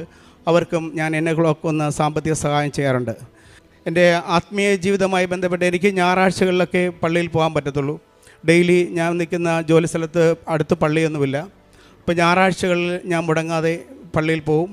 അതുപോലെ എനിക്ക് സമയം കിട്ടുമ്പോഴൊക്കെ ഞാൻ ജപമാലകൾ ചൊല്ലും. അത് ഒരു ജപമാലയോ 2 3 എനിക്കൊക്കുന്നത്രയും രീതി ചെല്ലും. അതുപോലെ ബൈബിൾ വായന, എനിക്ക് സമയം കിട്ടുമ്പോഴൊക്കെ ഞാൻ ബൈബിൾ വായിക്കും. എൻ്റെ ഡ്യൂട്ടി സമയത്തിൻ്റെ ഫ്രീ ഉള്ള സമയങ്ങളിലൊക്കെ വായിക്കും. അതുപോലെ എൻ്റെ കൂട്ടുകാർക്കും അങ്ങനെയുള്ളവർക്കും ഈ ആത്മീയമായ കാര്യങ്ങൾ, ഇവിടുത്തെ നമ്മുടെ അച്ഛൻ്റെ ഡെയിലി ബ്രെഡ്, ഇതൊക്കെ ഞാൻ ഷെയർ ചെയ്യും. അപ്പോൾ ഇതാണ് എൻ്റെ ആത്മീയമായ വളർച്ചയ്ക്ക് മാതാവ് എനിക്ക് തന്നിട്ടുള്ള അനുഗ്രഹങ്ങളും. ഒരിക്കൽ കൂടി അമ്മയ്ക്കും മാതാവിനും ഈ പരിശുദ്ധവും പരിപാവനമായ വേദിയിൽ എന്നെ ഇത്രയും ആൾക്കാരുടെ മുമ്പിൽ സാക്ഷ്യമാക്കുവാൻ അമ്മ തിരഞ്ഞെടുത്തതിന് പുറത്ത് അമ്മയ്ക്കും തിരുക്കുമാരനും 1000 നന്ദി അറിയിച്ചുകൊണ്ട് നിർത്തും. നമ്മുടെ പോലും എണ്ണപ്പെട്ടിരിക്കുന്നു. നമ്മുടെ ജീവിതത്തിലെ ഏറ്റവും ചെറിയ കാര്യങ്ങൾ പോലും ദൈവകൃപയിൽ മറഞ്ഞു പോകുന്നില്ല എന്നാണ് വിശുദ്ധ ലൂക്കോസിൻ്റെ സുവിശേഷം 12-ാം അധ്യായം 7-ാം തിരുവചനം പറയുന്നത് ഇങ്ങനെയാണ്: നിങ്ങളുടെ തലമുടി ഇഴ പോലും എണ്ണപ്പെട്ടിരിക്കുന്നു, ഭയപ്പെടേണ്ട, നിങ്ങൾ അനേകം കുരുവികളെക്കാൾ വിലയുള്ളവരാണ്. നമ്മൾ വിലപ്പെട്ടവരാണ്. നമ്മുടെ വില നമ്മുടെ വിജയത്തിലും പരാജയത്തിലുമല്ല, മറിച്ച് ദൈവസ്നേഹത്തിലാണ്. പരിശുദ്ധ അമ്മയും അതുതന്നെയാണ് നമ്മളോട് പഠിപ്പിക്കുന്നതും പറയുന്നതും. ഒരു അമ്മ തൻ്റെ കുഞ്ഞിൻ്റെ ഓരോ വേദനയും അറിയുന്നത് പോലെ പരിശുദ്ധ അമ്മ തൻ്റെ മക്കളുടെ കണ്ണീരും ഭയവും അറിയുന്ന അമ്മയാണ്. നമ്മുടെ കൂടെ നിൽക്കുന്ന അമ്മയാണ്. അമ്മ നമ്മളോട് പറയുന്നത് ഇങ്ങനെയാണ്: ഭയപ്പെടേണ്ട, ദൈവം നിന്നെ മറക്കില്ല, മറന്നിട്ടില്ല, മറക്കില്ല ഒരിക്കലും. ഈ ആലയത്തിൽ വരുന്ന ഓരോരുത്തർക്കും ഇതാണ് അവരുടെ അനുഭവം. ഒരു മറക്കാത്ത ദൈവത്തിൻ്റെ അനുഭവം, ഒരു സംരക്ഷിക്കുന്ന അമ്മയുടെ അനുഭവം. അതുതന്നെയാണ് സർ ബിജു എൻ.ടി നമ്മളോട് ഷെയർ ചെയ്തത്.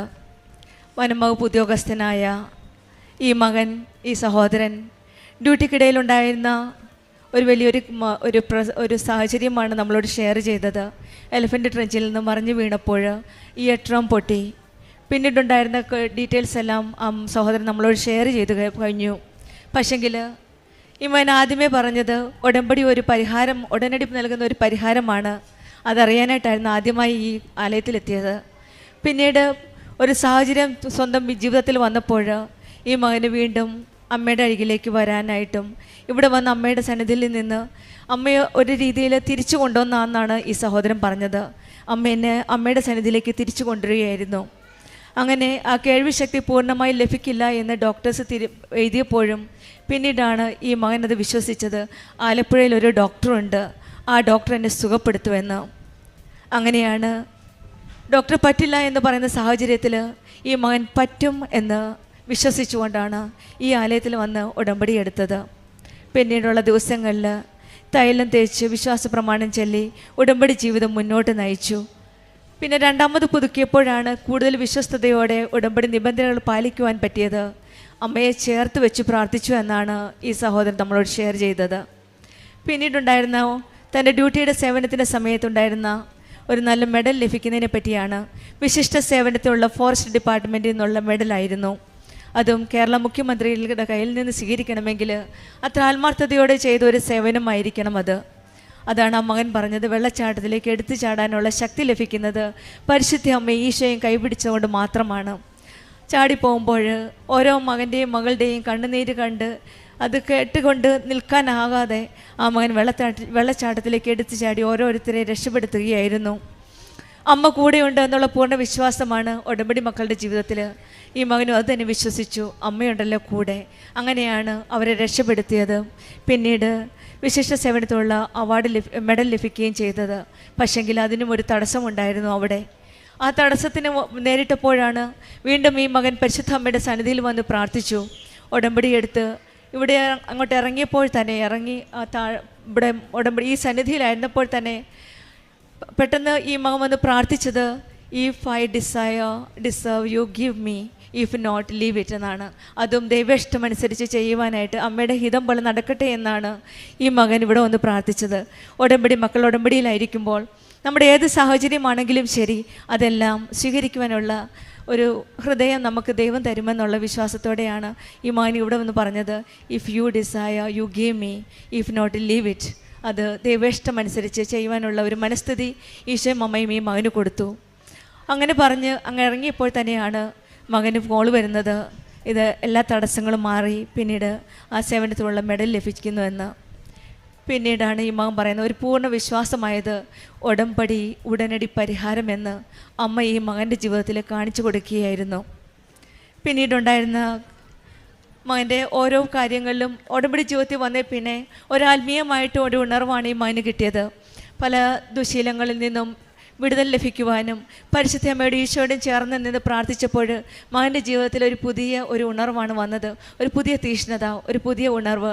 ഈശോയും അമ്മയും കൂടുതൽ സ്നേഹിക്കാനും അവരോട് ചേർന്ന് നിന്ന് മുന്നോട്ട് പോകുവാനുമുള്ള ഒരു തീഷ്ണതയാണ് ഈശോയും അമ്മയും ഈ മകന് കൊടുത്തത്. പിന്നീട് മകളുടെ പരീക്ഷയ്ക്ക് നല്ല ഉന്നത വിജയം നൽകിയാണ് അമ്മ മാതാവും ഈശോയും ഇവരുടെ ജീവിതത്തിൽ സന്തോഷം പകർന്നു കൊടുത്തത്. ഇതെല്ലാം സാധ്യമാകുന്നത് നമ്മൾ ഉടമ്പടി ജീവിതത്തിൽ ആദ്യമൊക്കെ നമ്മൾ കുറച്ചൊക്കെ ക്വസ്റ്റ്യൻ ചെയ്യാം, എന്താ ഇത്, എങ്ങനെയാണ് ഇത്. പക്ഷെങ്കിൽ നമ്മൾ വന്ന് നമുക്കവിടെ ആഗ്രഹമുണ്ട്, നമുക്കറിയില്ല എങ്ങനെയാണ് മുന്നോട്ട് പോകേണ്ടത്. അപ്പോഴാണ് പരിശുദ്ധ അമ്മ നമ്മുടെ കാര്യത്തിൽ ഇടപെട്ട് പക്ഷെങ്കിൽ പരിശുദ്ധ അമ്മ തന്നെ ഈശോയും അമ്മ തന്നെ നമ്മളോട് പറയുന്നത് ഇങ്ങനെയാണ്, ഭയപ്പെടേണ്ട, നിൻ്റെ തലമുടി ഇഴ പോലും എണ്ണപ്പെട്ടിരിക്കുന്നു, നിങ്ങൾ അനേകം കുരുവിളയേക്കാൾ വിലയുള്ളവനാണ്. നമ്മുടെ ഓരോ കാര്യങ്ങളും അമ്മ അറിയുന്നുണ്ട്, അമ്മയെല്ലാം ഈശോയോട് പറയുന്നുണ്ട്. ആ അമ്മയുടെ അരികിലേക്കാണ് നമ്മൾ വരുന്നത്. പിന്നീട് ഈ മകൻ പറഞ്ഞ പ്രേക്ഷിത പ്രവർത്തനമാണ്, വരാൻ പറ്റാത്തവർക്ക് ആരും അറിയാതെ ഇവരെ ഇവിടെ കൊണ്ടുവന്ന് ദൈവസന്നിധിയിൽ ദൈവസ്നേഹം അടുത്തറിയാനായിട്ട് ഒരു ഇൻസ്ട്രുമെൻ്റ് ആവുകയാണ്. ദൈവത്തെ ഉയർത്താൻ കടപ്പെട്ടവരാണെന്നാണ് ഈ മകൻ പറയണത്. ദൈവത്തിൻ്റെ സാമീപ്യവും സ്നേഹവും അടുത്തറിഞ്ഞവർക്ക് നിശബ്ദമായിട്ട് ഇരിക്കാൻ സാധിക്കില്ല. അവർ മറ്റുള്ളവരോടൊക്കെ ഷെയർ ചെയ്ത് അവരെ കൂടുതൽ അറിയാത്തവരെ അറിയിക്കാനും അറിഞ്ഞവരെ കൂടുതൽ ആഴപ്പെടുത്താനുമാണ് ഈ മകൻ ശ്രമിച്ചത്. ഒരു ഉടമ്പടി ജീവിതത്തിൻ്റെ നമ്മൾ മുന്നോട്ട് പോകുമ്പോൾ ഈശോയുടെ മമ്മയോട് ചേർന്ന് നിൽക്കുമ്പോൾ നമുക്കൊന്നും ഭയപ്പെടേണ്ട ആവശ്യമില്ല. നമ്മുടെ എല്ലാ കാര്യവും നോക്കിയും കണ്ടും ചെയ്യുന്ന ഒരു ദൈവമാണ് നമ്മുടെ കൂടെയുള്ളത്. നമ്മളെ സംരക്ഷിക്കുന്ന ഒരമ്മയാണ് കൂടെയുള്ളത്. നമുക്ക് നമ്മുടെ ഉടമ്പടി ജീവിതത്തിൽ ഈശോയും മമ്മയുടെയും കരം പിടിച്ച് മുന്നോട്ട് നീങ്ങാം. ഈ മകൻ ബിജു എൻ്റെ കുടുംബത്തിന് ലഭിച്ച എല്ലാ അനുഗ്രഹങ്ങളും, പ്രത്യേകിച്ചും എല്ലാ അനുഗ്രഹങ്ങൾക്കും നമ്മൾക്ക് കരങ്ങളടിച്ച് ദൈവത്തെ മഹത്വപ്പെടുത്താം. യേശുവേ നന്ദി, യേശുവേ സ്തുതി. ശുദ്ധമ്മ പ്രതീക്ഷപ്പെട്ട ഈ അൾത്താരയിൽ എന്നെ പ്രതീക്ഷീകരണത്തിൻ്റെ സാക്ഷിയാക്കി ഉയർത്തിയ പരിശുദ്ധ അമ്മയ്ക്കും യേശുവിനും കോടാനക്കോടി നന്ദി.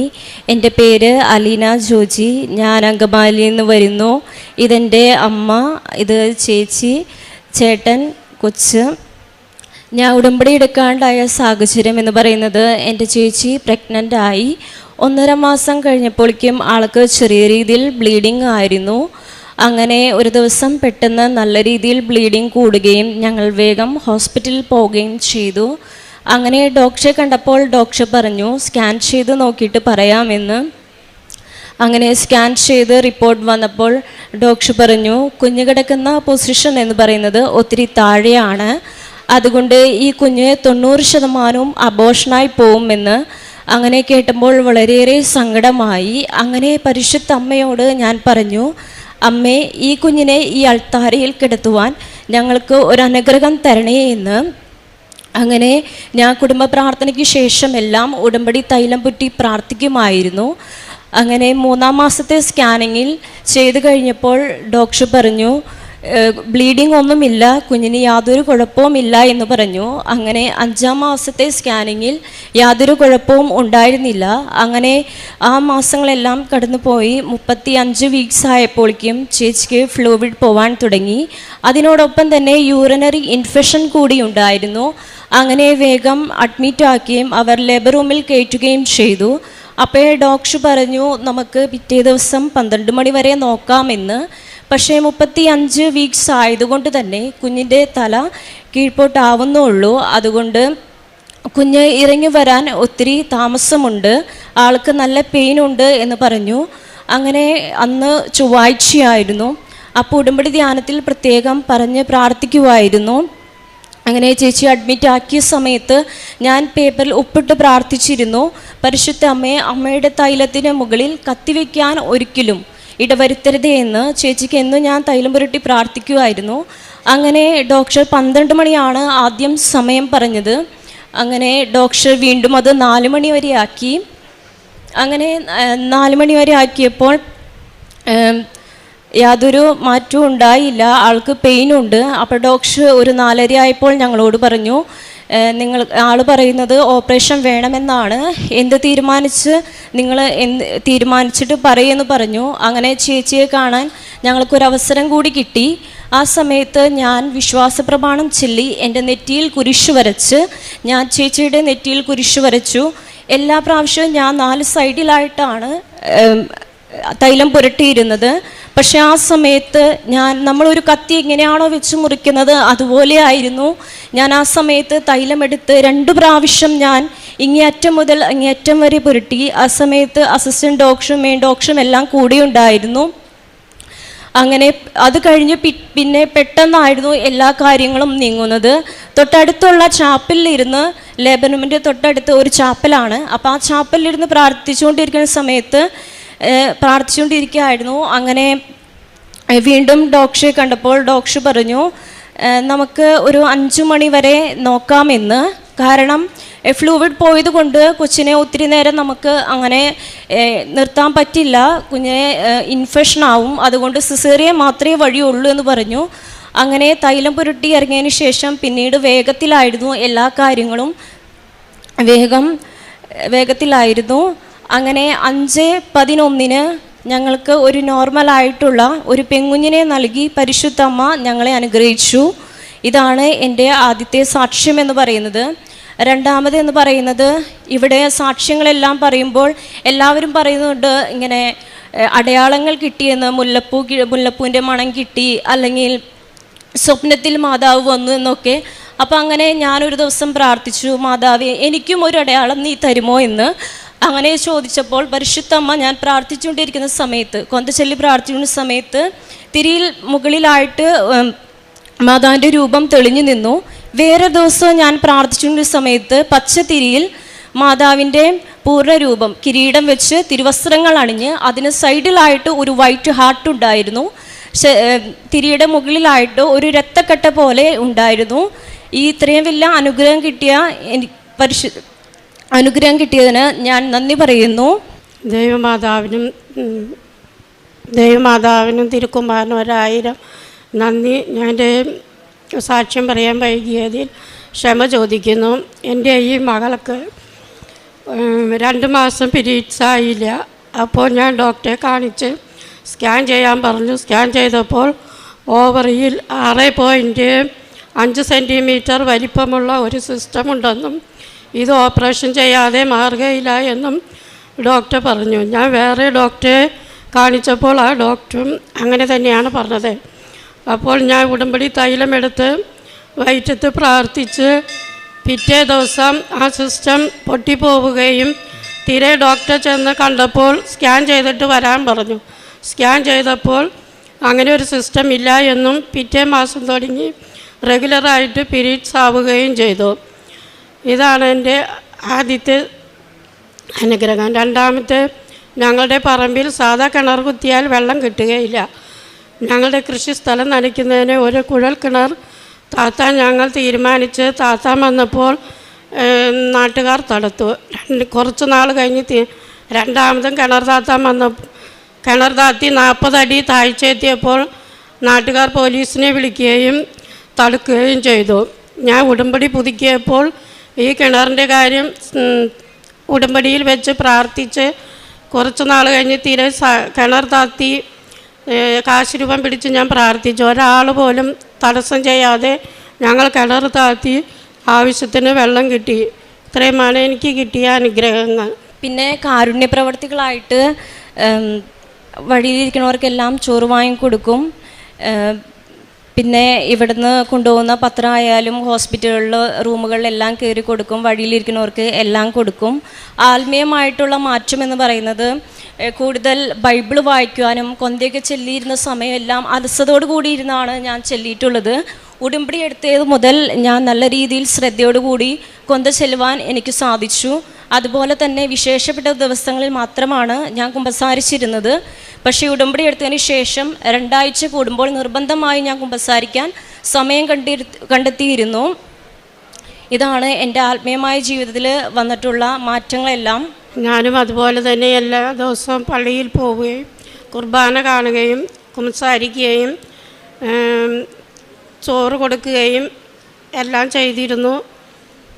ബൈബിൾ വായിക്കാൻ കിട്ടുന്ന സമയങ്ങളിലെല്ലാം. ഡോക്ടർ അബോഷണാവ് പറഞ്ഞ സമയത്ത് റൂമിൽ വെച്ച് ചേച്ചി കാശുരൂപം വയറ്റിന് മുകളിൽ വിശ്വാസം ചൊല്ലി കരഞ്ഞ് പ്രാർത്ഥിച്ചിരുന്നു.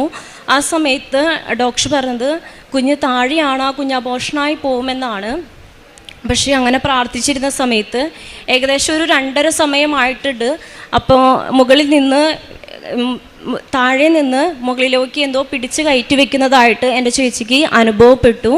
ഇതൊക്കെയാണ് ഞങ്ങൾക്ക് കിട്ടിയുള്ള അനുഗ്രഹങ്ങൾ. ഇത്രയും വലിയ അനുഗ്രഹങ്ങൾ തന്ന പരിശുദ്ധ അമ്മയ്ക്കും യേശുവിനും ഒരിക്കൽ കൂടി കോടാനക്കോടി നന്ദി പറഞ്ഞുകൊണ്ട് എൻ്റെ സാക്ഷ്യം ഞാനിവിടെ ചുരുക്കുന്നു. യെശയ്യാ പ്രവാചകന്റെ പുസ്തകത്തിൽ നിന്ന് 44-ാം അധ്യായം 8-ാം തിരുവചനം. ഭയപ്പെടേണ്ട, ധൈര്യം അവലംബിക്കുക. ഞാൻ പണ്ടേ പറയുകയും പ്രഖ്യാപിക്കുകയും ചെയ്തിട്ട് എൻ്റെ സാക്ഷികളാണ്. ഞാനല്ലാതെ മറ്റൊരു ദൈവമുണ്ടോ? മറ്റൊരു ഉന്നത ശില എൻ്റെ അറിവിലില്ല. അലീന ജോജി എന്ന ഈ മകൾ കുടുംബത്തോടൊപ്പം വന്ന് ഇവിടെ പ്രത്യക്ഷീകരണ സാക്ഷ്യം ഏറ്റു പറയുന്നത് പരിശുദ്ധ അമ്മയുടെ മധ്യസ്ഥതയിൽ ഈശോ അവരെ രക്ഷിച്ച വലിയ വലിയ അത്ഭുതങ്ങളെക്കുറിച്ച് പറയാനാണ്. നമുക്കറിയാം ഒരു ജീവൻ്റെ വില എന്തുമാത്രമാണെന്ന്. ഓരോ ദിവസവും നമ്മുടെ ന്യൂസ് പേപ്പർ തുറന്നു നോക്കുമ്പോൾ നമുക്കറിയാം. ഒരു കുഞ്ഞ് ജനിക്കുന്നതും ഒരു വ്യക്തി മരിച്ചു പോകുന്നതിനെക്കുറിച്ചുമെല്ലാം നാം വായിക്കുമ്പോൾ ചിലരുടെ എല്ലാം ജീവിത അവസ്ഥകളെക്കുറിച്ച് ഞാൻ ചിന്തിക്കുമ്പോൾ അദ്ദേഹം ഇന്നിവിടെ ഉണ്ടായിരുന്നല്ലോ, ഇന്നലെ ഉണ്ടായിരുന്നല്ലോ, ഇന്ന് ഇത്ര പെട്ടെന്ന് എന്ത് സംഭവിച്ചു എന്നെല്ലാം ചില ജീവിതങ്ങൾക്ക് ചില കേസുകളിൽ പെടുന്നവർക്കെല്ലാം വലിയ പിഴ അടയ്ക്കേണ്ടി വരുമ്പോൾ അവരുടെ ജീവൻ്റെ വില നമുക്ക് എത്രയാണെന്ന് നാം അളന്നു നോക്കാറുണ്ട്. അലീനയുടെ ചേച്ചിയുടെ കുഞ്ഞിനെക്കുറിച്ച് അലീന സംസാരിക്കുകയായിരുന്നു. പ്രഗ്നൻസി ടൈമിൽ ബ്ലീഡിങ് വന്നപ്പോൾ 90% അബോട്ടായി പോകേണ്ട ഒരു കുഞ്ഞാണ് ഇന്നിവരുടെ കയ്യിലിരിക്കുന്നത്. അവർക്ക് 5-ാം മാസത്തിൽ യാതൊരു കുഴപ്പമില്ല എന്നറിയിക്കുകയും അതിനുശേഷം പ്രഗ്നൻസി 35th വീക്ക് ആയപ്പോൾ വീണ്ടും വലിയ കോംപ്ലിക്കേഷനിലൂടെ പോകുമ്പോൾ പരിശുദ്ധ അമ്മയുടെ കാശുരൂപത്തിൻ്റെ വലിയ ശക്തി അവർക്ക് അനുഭവപ്പെട്ടതായി ഇവർ ഏറ്റുപറയുകയാണ്. നമുക്കറിയാം, ഉടമ്പടി നേർച്ച വസ്തുക്കളുടെ ഉപയോഗം നാം കൃത്യമായി ഉപയോഗിക്കുന്നത് നമ്മുടെ വിശ്വസ്തയോടുകൂടിയുള്ള ഉടമ്പടി ജീവിതത്തിൻ്റെ ഒരടയാളം കൂടിയായിരിക്കും. ഉടമ്പടി കാശുരൂപമോ ഉടമ്പടി നേർച്ച വസ്തുക്കളോ വെറുതെ കയ്യിലെടുത്തതുകൊണ്ട് അത് നമുക്കറിയാം, അതിനൊരു പക്ഷേ അതിൻ്റെ ആക്ടിവേഷൻ നടന്നില്ല എന്ന് വരാം. നാം വിശ്വാസ പ്രമാണം ചൊല്ലി വിശ്വാസത്തോടു കൂടി നാം കയ്യിലെടുക്കുമ്പോഴാണ് ഒരുപക്ഷെ കാശുരൂപം അത് വൈബ്രേറ്റ് ചെയ്യുന്നതായും നമ്മുടെ ശരീരത്തിൻ്റെ എല്ലാ നിശ്ചലമായ അവസ്ഥകളെയും ചലിപ്പിക്കുന്നതായും നമുക്ക് അനുഭവപ്പെടുന്നതും നാം അനുഭവിക്കുന്നതും അപ്പോഴാണ്. നമുക്ക് ഈശോയ്ക്കും പരിശുദ്ധ അമ്മയ്ക്കും നന്ദി പറയാം. അതുപോലെ തന്നെ മകളുടെ ഓവറിയിൽ സിസ്റ്റ് വന്ന് അതൊരു 6.5 എന്ന ഒരു സെൻറ്റിമീറ്റർ വലിപ്പം, ഒരു ഹാഫ് എ സ്കെയിലിൻ്റെ വലിപ്പത്തിൽ പോലും ആ ഒരു സിസ്റ്റ് വളരെ പെട്ടെന്നാണ് സമയച്ചുരുക്കത്തിൻ്റെ അമ്മ ഒരു മരുന്നും കൂടാതെ തന്നെ അവർ തൈലം പൂശി പ്രാർത്ഥിച്ചുകൊണ്ടിരുന്നപ്പോൾ അപ്രത്യക്ഷമായത്. ഇങ്ങനെ ഒരുപാട് അത്ഭുതങ്ങൾ അവരുടെ കുടുംബത്തിലുണ്ടായി. അവർക്കൊരു ബോർവെല്ല് കുത്താനുണ്ടായിരുന്ന എല്ലാ തടസ്സങ്ങളും പരിശുദ്ധ അമ്മ മാറ്റിക്കൊടുക്കുകയായിരുന്നു. എത്ര തന്നെ ഇൻഫ്ലുവൻസുള്ള ആളുകൾ, പൊളിറ്റിക്കൽ പാർട്ടിയോ അല്ലെങ്കിൽ പോലീസ് അധികൃതരോ വന്ന് നമ്മയെല്ലാം തടസ്സങ്ങൾ വന്നാലും ഈശോ തടസ്സം വയ്ക്കാത്ത ഒരു കാര്യങ്ങളും ഒരിക്കലും അത് തടസ്സമായിരിക്കുകയില്ല എന്ന് ഈ സാക്ഷ്യം നമ്മോട് ഓർമ്മിപ്പിക്കുകയാണ്. നാം ഭയപ്പെടുന്ന, ആശങ്കപ്പെടുന്ന, നമ്മെ വറി ചെയ്യിക്കുന്ന, നമ്മെ പേടിപ്പെടുത്തുന്ന എല്ലാ അനുഭവങ്ങളിലും ക്രൂശിതൻ്റെ ആ രക്ഷ നമുക്ക് എപ്പോഴും കാണാൻ സാധിക്കുന്നുണ്ടെങ്കിൽ പരിശുദ്ധ അമ്മയെ നമുക്ക് കുരിശിൽ കിടന്നുകൊണ്ട് ഈശോ നൽകിയിരിക്കുന്നത് ഇതാ നിൻ്റെ അമ്മ എന്ന് പറഞ്ഞുകൊണ്ടാണ്. നമ്മുടെ ഏതെല്ലാം അസാധ്യമായ കാര്യങ്ങളാണോ പരിശുദ്ധ അമ്മയ്ക്ക് പലതിനെയും തടഞ്ഞു നിർക്കാനും പലതിനെയും മൂവ് ചെയ്യിക്കുവാനും സമയച്ചുരുക്കത്തിലെല്ലാം നമുക്ക് പ്രാപിച്ചു തരുവാനും സാധിക്കുമെന്ന് ഈ അലീനയുടെ സാക്ഷ്യം നമ്മെ ഓർമ്മിപ്പിക്കുകയാണ്. നമുക്ക് ഈശോയ്ക്കും പരിശുദ്ധ അമ്മയ്ക്കും നന്ദി പറയാം. നമ്മുടെ എല്ലാ അസാധ്യമായിട്ടുള്ള കാര്യങ്ങളും, നമ്മുടെ എല്ലാ കണ്ണുനീരിനെയും എല്ലാ സങ്കടങ്ങളെയും നാം എത്ര തന്നെ പഴയതായി എത്ര വർഷങ്ങളായി പ്രാർത്ഥിക്കുന്ന എത്ര സങ്കടങ്ങളുള്ള കാര്യങ്ങളായാലും നമുക്ക് ഈ സാക്ഷ്യത്തോട് ചേർത്ത് വയ്ക്കാം. അമ്മ ഇന്ന് തന്നെ നമുക്ക് വേണ്ടി ഒരു അത്ഭുതം ഈശോയിൽ നിന്ന് പ്രാപിച്ചു തരട്ടെ എന്ന് പ്രാർത്ഥിച്ചുകൊണ്ട് അലീനയുടെ കുടുംബത്തിന് ലഭിച്ച എല്ലാ അനുഗ്രഹങ്ങൾക്കും നന്മകൾക്കും നന്ദി പറഞ്ഞുകൊണ്ട് ഒരു നല്ല കയ്യടിയോടെ ഈ സാക്ഷ്യം നമുക്ക് സമർപ്പിക്കാം. പരിശുദ്ധ അമ്മയ്ക്കും തിരുക്കുമാരനും ഞാൻ 1000 നന്ദി പറയുന്നു. എൻ്റെ പേര് നിമ്മി. ഞാൻ വയനാട്ടിലെ മാനന്തവാടിയിൽ നിന്നാണ് വരുന്നത്. ഇതെൻ്റെ ചേച്ചി നിഷ. ഞാൻ കൃപാസനത്തിൽ 2023 മാർച്ച് 11 വന്ന് ആദ്യം ഉടമ്പടി എടുക്കുന്നത്. ഉടമ്പടി എടുക്കാനുണ്ടായ ഒരു സാഹചര്യം എന്ന് പറയുന്നത്, എൻ്റെ രണ്ടാമത്തെ മോൻ്റെ ഡെലിവറി കഴിഞ്ഞതിന് ശേഷം എനിക്ക് രാത്രിയിൽ ഉറങ്ങാൻ പറ്റാത്തൊരവസ്ഥയുണ്ടായി. രാത്രി ആകുമ്പോൾ വല്ലാത്തൊരു പേടിയായിരുന്നു, ഉറങ്ങാനേ കഴിയുന്നില്ലായിരുന്നു. അങ്ങനെ ആ സമയത്ത് എൻ്റെ ആൻറ്റിയാണ് എന്നോട് വന്ന് പറഞ്ഞത്, ആലപ്പുഴയിൽ കൃപാസനം എന്ന് പറഞ്ഞൊരു സ്ഥലമുണ്ടെന്നും അവിടെ പോയി പ്രാർത്ഥിച്ചാൽ നിൻ്റെ അവസ്ഥ മാറുമെന്നും എന്നോട് പറഞ്ഞു. അതനുസരിച്ച് ഞാനിവിടെ വന്നു ഉടമ്പടി എടുത്തു.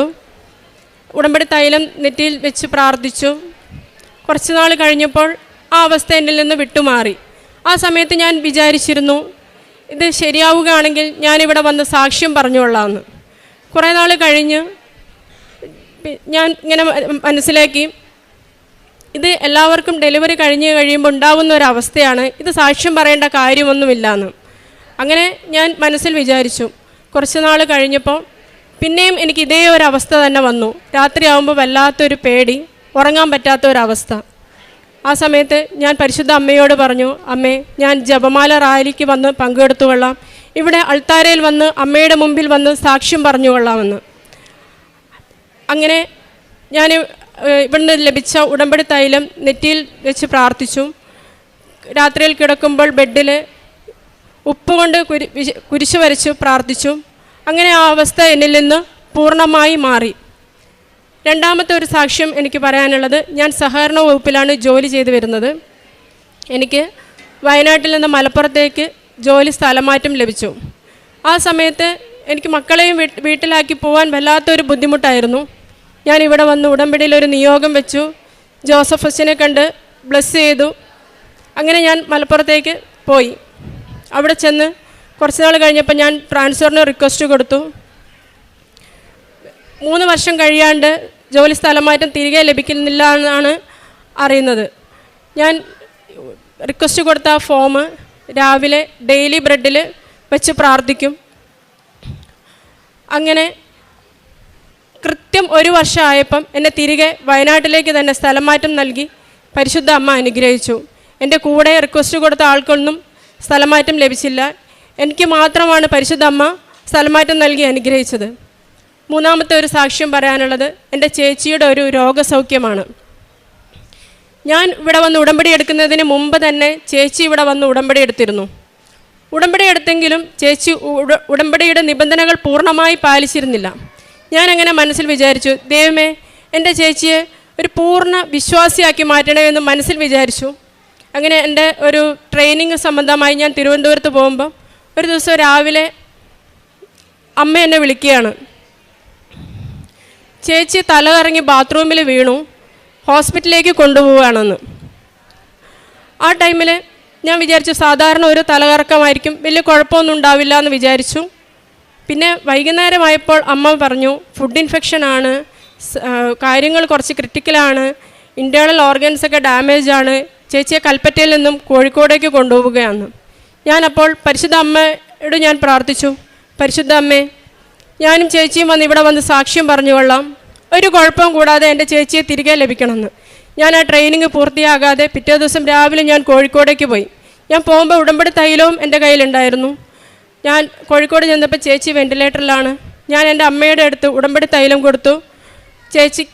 ചേച്ചിയെ അമ്മ ഉടമ്പടി തൈലം വെച്ച് പ്രാർത്ഥിച്ചു. 2 ദിവസം കഴിഞ്ഞപ്പോൾ തന്നെ ചേച്ചി റിക്കവർ ആവാൻ തുടങ്ങി. 6 ദിവസം ഇന്ന് വെൻറ്റിലേറ്ററിൽ കിടന്ന ചേച്ചിയെ പിന്നെ റൂമിലേക്ക് മാറ്റി ദൈവം പൂർണ്ണമായ ഒരു സൗഖ്യം നൽകി. ഈ രോഗസൗഖ്യത്തെക്കുറിച്ച് ചേച്ചി പറയും. ആദ്യമായി പരിശുദ്ധ അമ്മയ്ക്കും യേശുക്രിസ്തുവിനും ഒരുപാട് നന്ദി പറയുന്നു. എൻ്റെ പേര് നിഷ. ഞങ്ങൾ വയനാട്ടിൽ നിന്ന് വരുന്നു പറഞ്ഞതാണല്ലോ. 2022 വരെ വലിയ കുഴപ്പമൊന്നുമില്ലാതെ അത്യാവശ്യം വിശ്വാസവും ഞായറാഴ്ച പള്ളിയിലൊക്കെ പോയി അങ്ങനെ ജീവിച്ചുകൊണ്ടിരുന്ന ഒരു വ്യക്തിയായിരുന്നു ഞാൻ. 2022 എനിക്ക് തൈറോയിഡിൻ്റെ ഓപ്പറേഷൻ ചെയ്യേണ്ടി വന്നു. തൈറോയിഡിൻ്റെ ഓപ്പറേഷൻ കഴിഞ്ഞു. ബയോപ്സിക്ക് അയച്ചു. റിപ്പോർട്ട് വന്നപ്പോൾ റിപ്പോർട്ട് പോസിറ്റീവായിരുന്നു. പോസിറ്റീവാണെന്ന് കേട്ടതേ ഞാൻ ആകെ തകർന്നു. കാരണം ഒരു തെറ്റും ചെയ്യാത്ത എനിക്കെന്തിനും ഇങ്ങനെ ദൈവം ഇങ്ങനെ ഒരു ശിക്ഷ തന്നു. ഇനിയിപ്പോൾ ഞാൻ എൻ്റെ വഴി നോക്കിക്കോളാം, എനിക്കിനി ദൈവമൊന്നും വേണ്ട, ഞാൻ ചികിത്സയ്ക്ക് പോയിക്കോളാം എന്നുള്ളൊരു രീതിയിൽ ഞാനും അങ്ങനെ പോയി.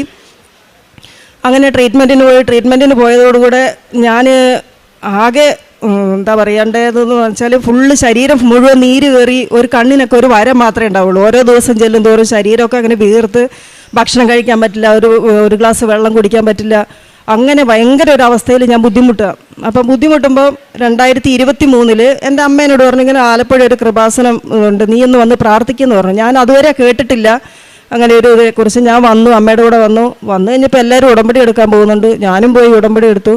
90 ദിവസം ഇങ്ങനെ കറക്റ്റ് ദിവസം എണ്ണി ഞാൻ പ്രാർത്ഥിച്ചു. 90 ദിവസത്തോടെ സകല കാര്യവും ബ്രേക്ക് ചെയ്തു. അതിൻ്റെ ഇടയിലൊന്ന് പത്രം കൊടുത്തു എന്നല്ലാതെ വേറെ ഒരു കാര്യവും ഞാൻ ചെയ്തിട്ടുണ്ടായിരുന്നില്ല. ഞാൻ വിട്ടു. 2025 ഡിസംബർ ഒക്കെ ആയപ്പോഴത്തേക്ക് ഞാൻ അസുഖം കൊണ്ട് വല്ലാതെ ബുദ്ധിമുട്ടി. എനിക്ക് ജോലിക്ക് പോകുമ്പോൾ ഒന്നിനും പറ്റുന്നില്ല, ഒരു ഡ്രസ്സ് ഇടാൻ പറ്റുന്നില്ല, ഇന്നിട്ട ഡ്രസ്സ് നാളെ ഇടാൻ പറ്റില്ല. അങ്ങനെ ഒരു അവസ്ഥയിൽ ഞാൻ ബുദ്ധിമുട്ടി കേട്ടപ്പോൾ എന്നോട് ഇങ്ങനെ മനസ്സിൽ പറഞ്ഞു, നീ കൃപാസനത്തിൽ പോവാം, ഒന്ന് സാക്ഷ്യം പറയാമെന്നൊന്ന് നേർച്ച നേര് ഒന്ന് നോക്കുമെന്ന് പറഞ്ഞു. ഞാൻ വേഗം ഒരു നേർച്ച നേർന്നു. ആ നേർച്ച നേർന്നതോടെ അവിടെ വിടുകയും ചെയ്തു. രക്ഷപ്പെട്ടാൽ പറഞ്ഞാൽ മതിയല്ലോ, എന്തിനാ വെറുതെ പറയുന്നതെന്നുള്ളൊരു ചിന്തയായിരുന്നു. ഫെബ്രുവരി 2024 11-ാം തീയതി ഞാനൊരു ഐസ്ക്രീമൊക്കെ കഴിച്ച് മാതാവിൻ്റെ അടുത്ത് പോയിട്ട് പറയുകയാണ്, മാതാവേ, ഇന്ന് 6 മണി എന്ന് പറയുന്ന ഒരു സമയമുണ്ടെങ്കിൽ ആ 6 മണിക്കകത്ത് എൻ്റെ വയറിൻ്റെ അസ്വസ്ഥതകൾ മുഴുവൻ മാറ്റിത്തരണം. കാരണം ഞാൻ ഇനി ജീവിച്ചിട്ട് കാര്യമില്ല, എന്തിനാ ജീവിക്കുന്നത്, അത്രമേ ഞാൻ ബുദ്ധിമുട്ട് അനുഭവിക്കുകയാണ്. അതുകൊണ്ട് 6 മണി എന്ന് പറയുന്ന സമയം ഉണ്ടെങ്കിൽ ആ സമയത്തിനകത്ത് എനിക്ക് സുഖമാക്കി തരണമെന്ന് മാത്രം പറഞ്ഞിട്ട് ഞാൻ മാതാവിൻ്റെ അടുത്ത് നിന്ന് ഇറങ്ങിപ്പോരാണ്. വൈകുന്നേരം ബാങ്കിലാണ് വർക്ക് ചെയ്യുന്നത്. ജോലി ചെയ്തുകൊണ്ടിരിക്കുമ്പോൾ ക്യാഷൊക്കെ എഴുതിക്കൊണ്ടിരിക്കുമ്പോൾ സ്വിച്ച് ഇട്ടതുപോലെ എനിക്കൊരു പനിയും ഒരു മേലുവേദനയും വിറയലും അങ്ങ് വന്നു. ഒരു രക്ഷയില്ല, ഇരിക്കാൻ പറ്റുന്നില്ല, നിൽക്കാൻ പറ്റുന്നില്ല, നടക്കാൻ ഒന്നിനും വയ്യ. സമയം നോക്കുമ്പം കറക്റ്റ് 6 മണിയാണ്. അങ്ങനെ അപ്പോൾ തന്നെ എന്നെ ഹോസ്പിറ്റലിൽ കൊണ്ടുപോയി തൽക്കാലത്തേക്കുള്ള മരുന്നും തന്ന് ഞാൻ വീട്ടിൽ പോയി. ഒരു 9 മണിയായപ്പോഴത്തേക്കും വയറ്റുനോക്ക് ഛർദിയും തുടങ്ങി. അപ്പോൾ ഞാൻ ഹസ്ബൻഡിനോട് പറഞ്ഞു, ഇന്ന് എൻ്റെ കൂടെ ഏതായാലും കിടക്കണ്ട, ഞാനിന്ന് തന്നെ കിടന്നോളാം, എന്തായാലും ഇടയ്ക്കിടയ്ക്ക് എനിക്ക് ബുദ്ധിമുട്ടുണ്ട്, അപ്പോൾ ഞാനിങ്ങനെ തനിയെ കിടന്നോളാം, നിങ്ങൾ പോയിക്കോ, വേറെ കുഴപ്പമൊന്നുമില്ല എന്ന് പറഞ്ഞു. പുള്ളിക്കാരൻ അപ്പുറത്ത് പോയി കിടന്നു. അങ്ങനെ വയറ്റുന്നോക്കും ഛർദിയും കൂടി 5 മണിയായപ്പോഴത്തേക്കും ഞാൻ ബോധം കെട്ട് വീണു. അവർ അപ്പോഴേ ഒച്ച കേട്ട് വന്നു, വേഗം കൽപ്പറ്റ ഹോസ്പിറ്റലിൽ കൊണ്ടുപോയി. ICUലായിരുന്നു. BP ഡൗൺ ആവുകയാണ്, ഒരു വിധത്തിൽ അപ്പാവുന്നില്ല. കാലിൻ്റെ തൊട ഞരമ്പ് മുറിച്ച് 4 സ്ട്രിപ്പ് ഇട്ടിട്ടും BP അപ്പാവുന്നില്ല. അതായത് ഒരു മരിച്ച കണ്ടീഷൻ. അവിടുന്ന് പറഞ്ഞു ഒരു രക്ഷയില്ല, വേഗം മിംസിൽ എവിടെയാണെന്ന് വെച്ചാൽ കൊണ്ടുപോയിക്കോ. അങ്ങനെ നേരെ മിംസിലേക്കാണ് കൊണ്ടുപോയി. മിംസിൽ പോയപ്പോഴും ഡോക്ടർമാർ പറഞ്ഞു ഒരു രക്ഷയില്ല, 15% എന്ന് പറഞ്ഞാൽ അതിൻ്റെ അപ്പുറത്തേക്കില്ല. അതായത് ആൾ മരിച്ചു, ഇതിനകത്ത് ഒരു മെഡിസിൻ ഒന്നും കയറ്റാൻ പറ്റില്ല. അപ്പോഴത്തേക്ക് എൻ്റെ ഇൻറ്റേർണൽ ഓർഗൻസ് ഒന്നുമില്ല, വർക്കിംഗ് ഇല്ല. അറ്റാക്ക് 2 എണ്ണം വന്നു, ഒരു രക്ഷയില്ല. അറ്റാക്ക് ആൻജിയോ ചെയ്യണമെങ്കിൽ മെഡിസിൻ കയറില്ല, അതേപോലെ CT സ്കാൻ ചെയ്യണമെങ്കിൽ അതിന് മെഡിസിൻ ചെയ്യാൻ പറ്റില്ല. ഒരു മരിച്ച ഒരാളുടെ ശരീരത്തിലേക്ക് എങ്ങനെയാണ് മരുന്ന് കയറ്റുന്നത് എന്ന് പറഞ്ഞു. ഹസ്ബൻഡ് പറഞ്ഞു വരുന്നത് പോലെ വന്നോട്ടെ, എനിക്ക് എന്തായാലും എനിക്ക് അവളെ തിരിച്ചു തരണമെന്ന് മാത്രം പറഞ്ഞു. അങ്ങനെ ഈ സമയത്ത് ഞാൻ വെന്റിലേറ്ററിൽ കിടക്കുന്ന ഒരു ചെറിയൊരു ബോധത്തോടുകൂടെ ഞാൻ എന്നെ ഇങ്ങനെ കുറച്ച് മാലാകമാരിങ്ങനെ കൂട്ടിക്കൊണ്ട് പോവുകയാണ്. കൂട്ടിക്കൊണ്ട് പോയിട്ട് അവരിങ്ങനെ വർത്താനം പറയുകയും ചിരിക്കുകയൊക്കെ ചെയ്യുന്നുണ്ട്. ഒരു വിചാരണ എന്ന് പറയാം, വിചാരണയ്ക്ക് എന്നെ നിർത്തിയിരിക്കുകയാണ്. ഒരാൾ പുറംതിരിഞ്ഞ് ഒരു ബുക്കും പിടിച്ചുകൊണ്ട് ഒരാൾ പുറംതിരിഞ്ഞ് നിൽക്കുന്നുണ്ട്. ഒരു വശത്ത് ഇടതുവശത്ത് നിന്ന് എൻ്റെ ദോഷം, ഞാൻ ചെയ്ത കുറ്റങ്ങളാണ് പറയുന്നത്. ഒന്നാമത്തെ കുറ്റം എന്ന് പറയുന്നത് 2.5 മാസമായി കുമ്പസാരിച്ചിട്ട് നേർച്ചക്കടങ്ങൾ കുറേ വീട്ടാനുണ്ട്. ഈ 2 കുറ്റമാണ് മെയിനായിട്ട് എടുത്തെടുത്ത് പറയുന്നത്. ഞാൻ വിചാരിച്ചു എന്താ കാര്യം, എന്തായാലും ഞാൻ മരിച്ചു, തീരുമാനമായി. ഇപ്പുറത്തുനിന്ന് പറയുന്നുണ്ട് ഇല്ല അവൾ കുറേ നല്ല കാര്യങ്ങളൊക്കെ ചെയ്തിട്ടുണ്ട് എന്ന്. 2 സൈഡിൽ നിന്ന് ഡിബേറ്റ് നടന്നുകൊണ്ടിരിക്കുമ്പോൾ പുറകിൽ നിന്നൊരു ശബ്ദം കേൾക്കുകയാണ്, ഇല്ല സമയമായിട്ടില്ല, അവൾക്ക് കുറച്ച് കാര്യങ്ങൾ കൂടി ചെയ്തു തീർക്കാനുണ്ട്.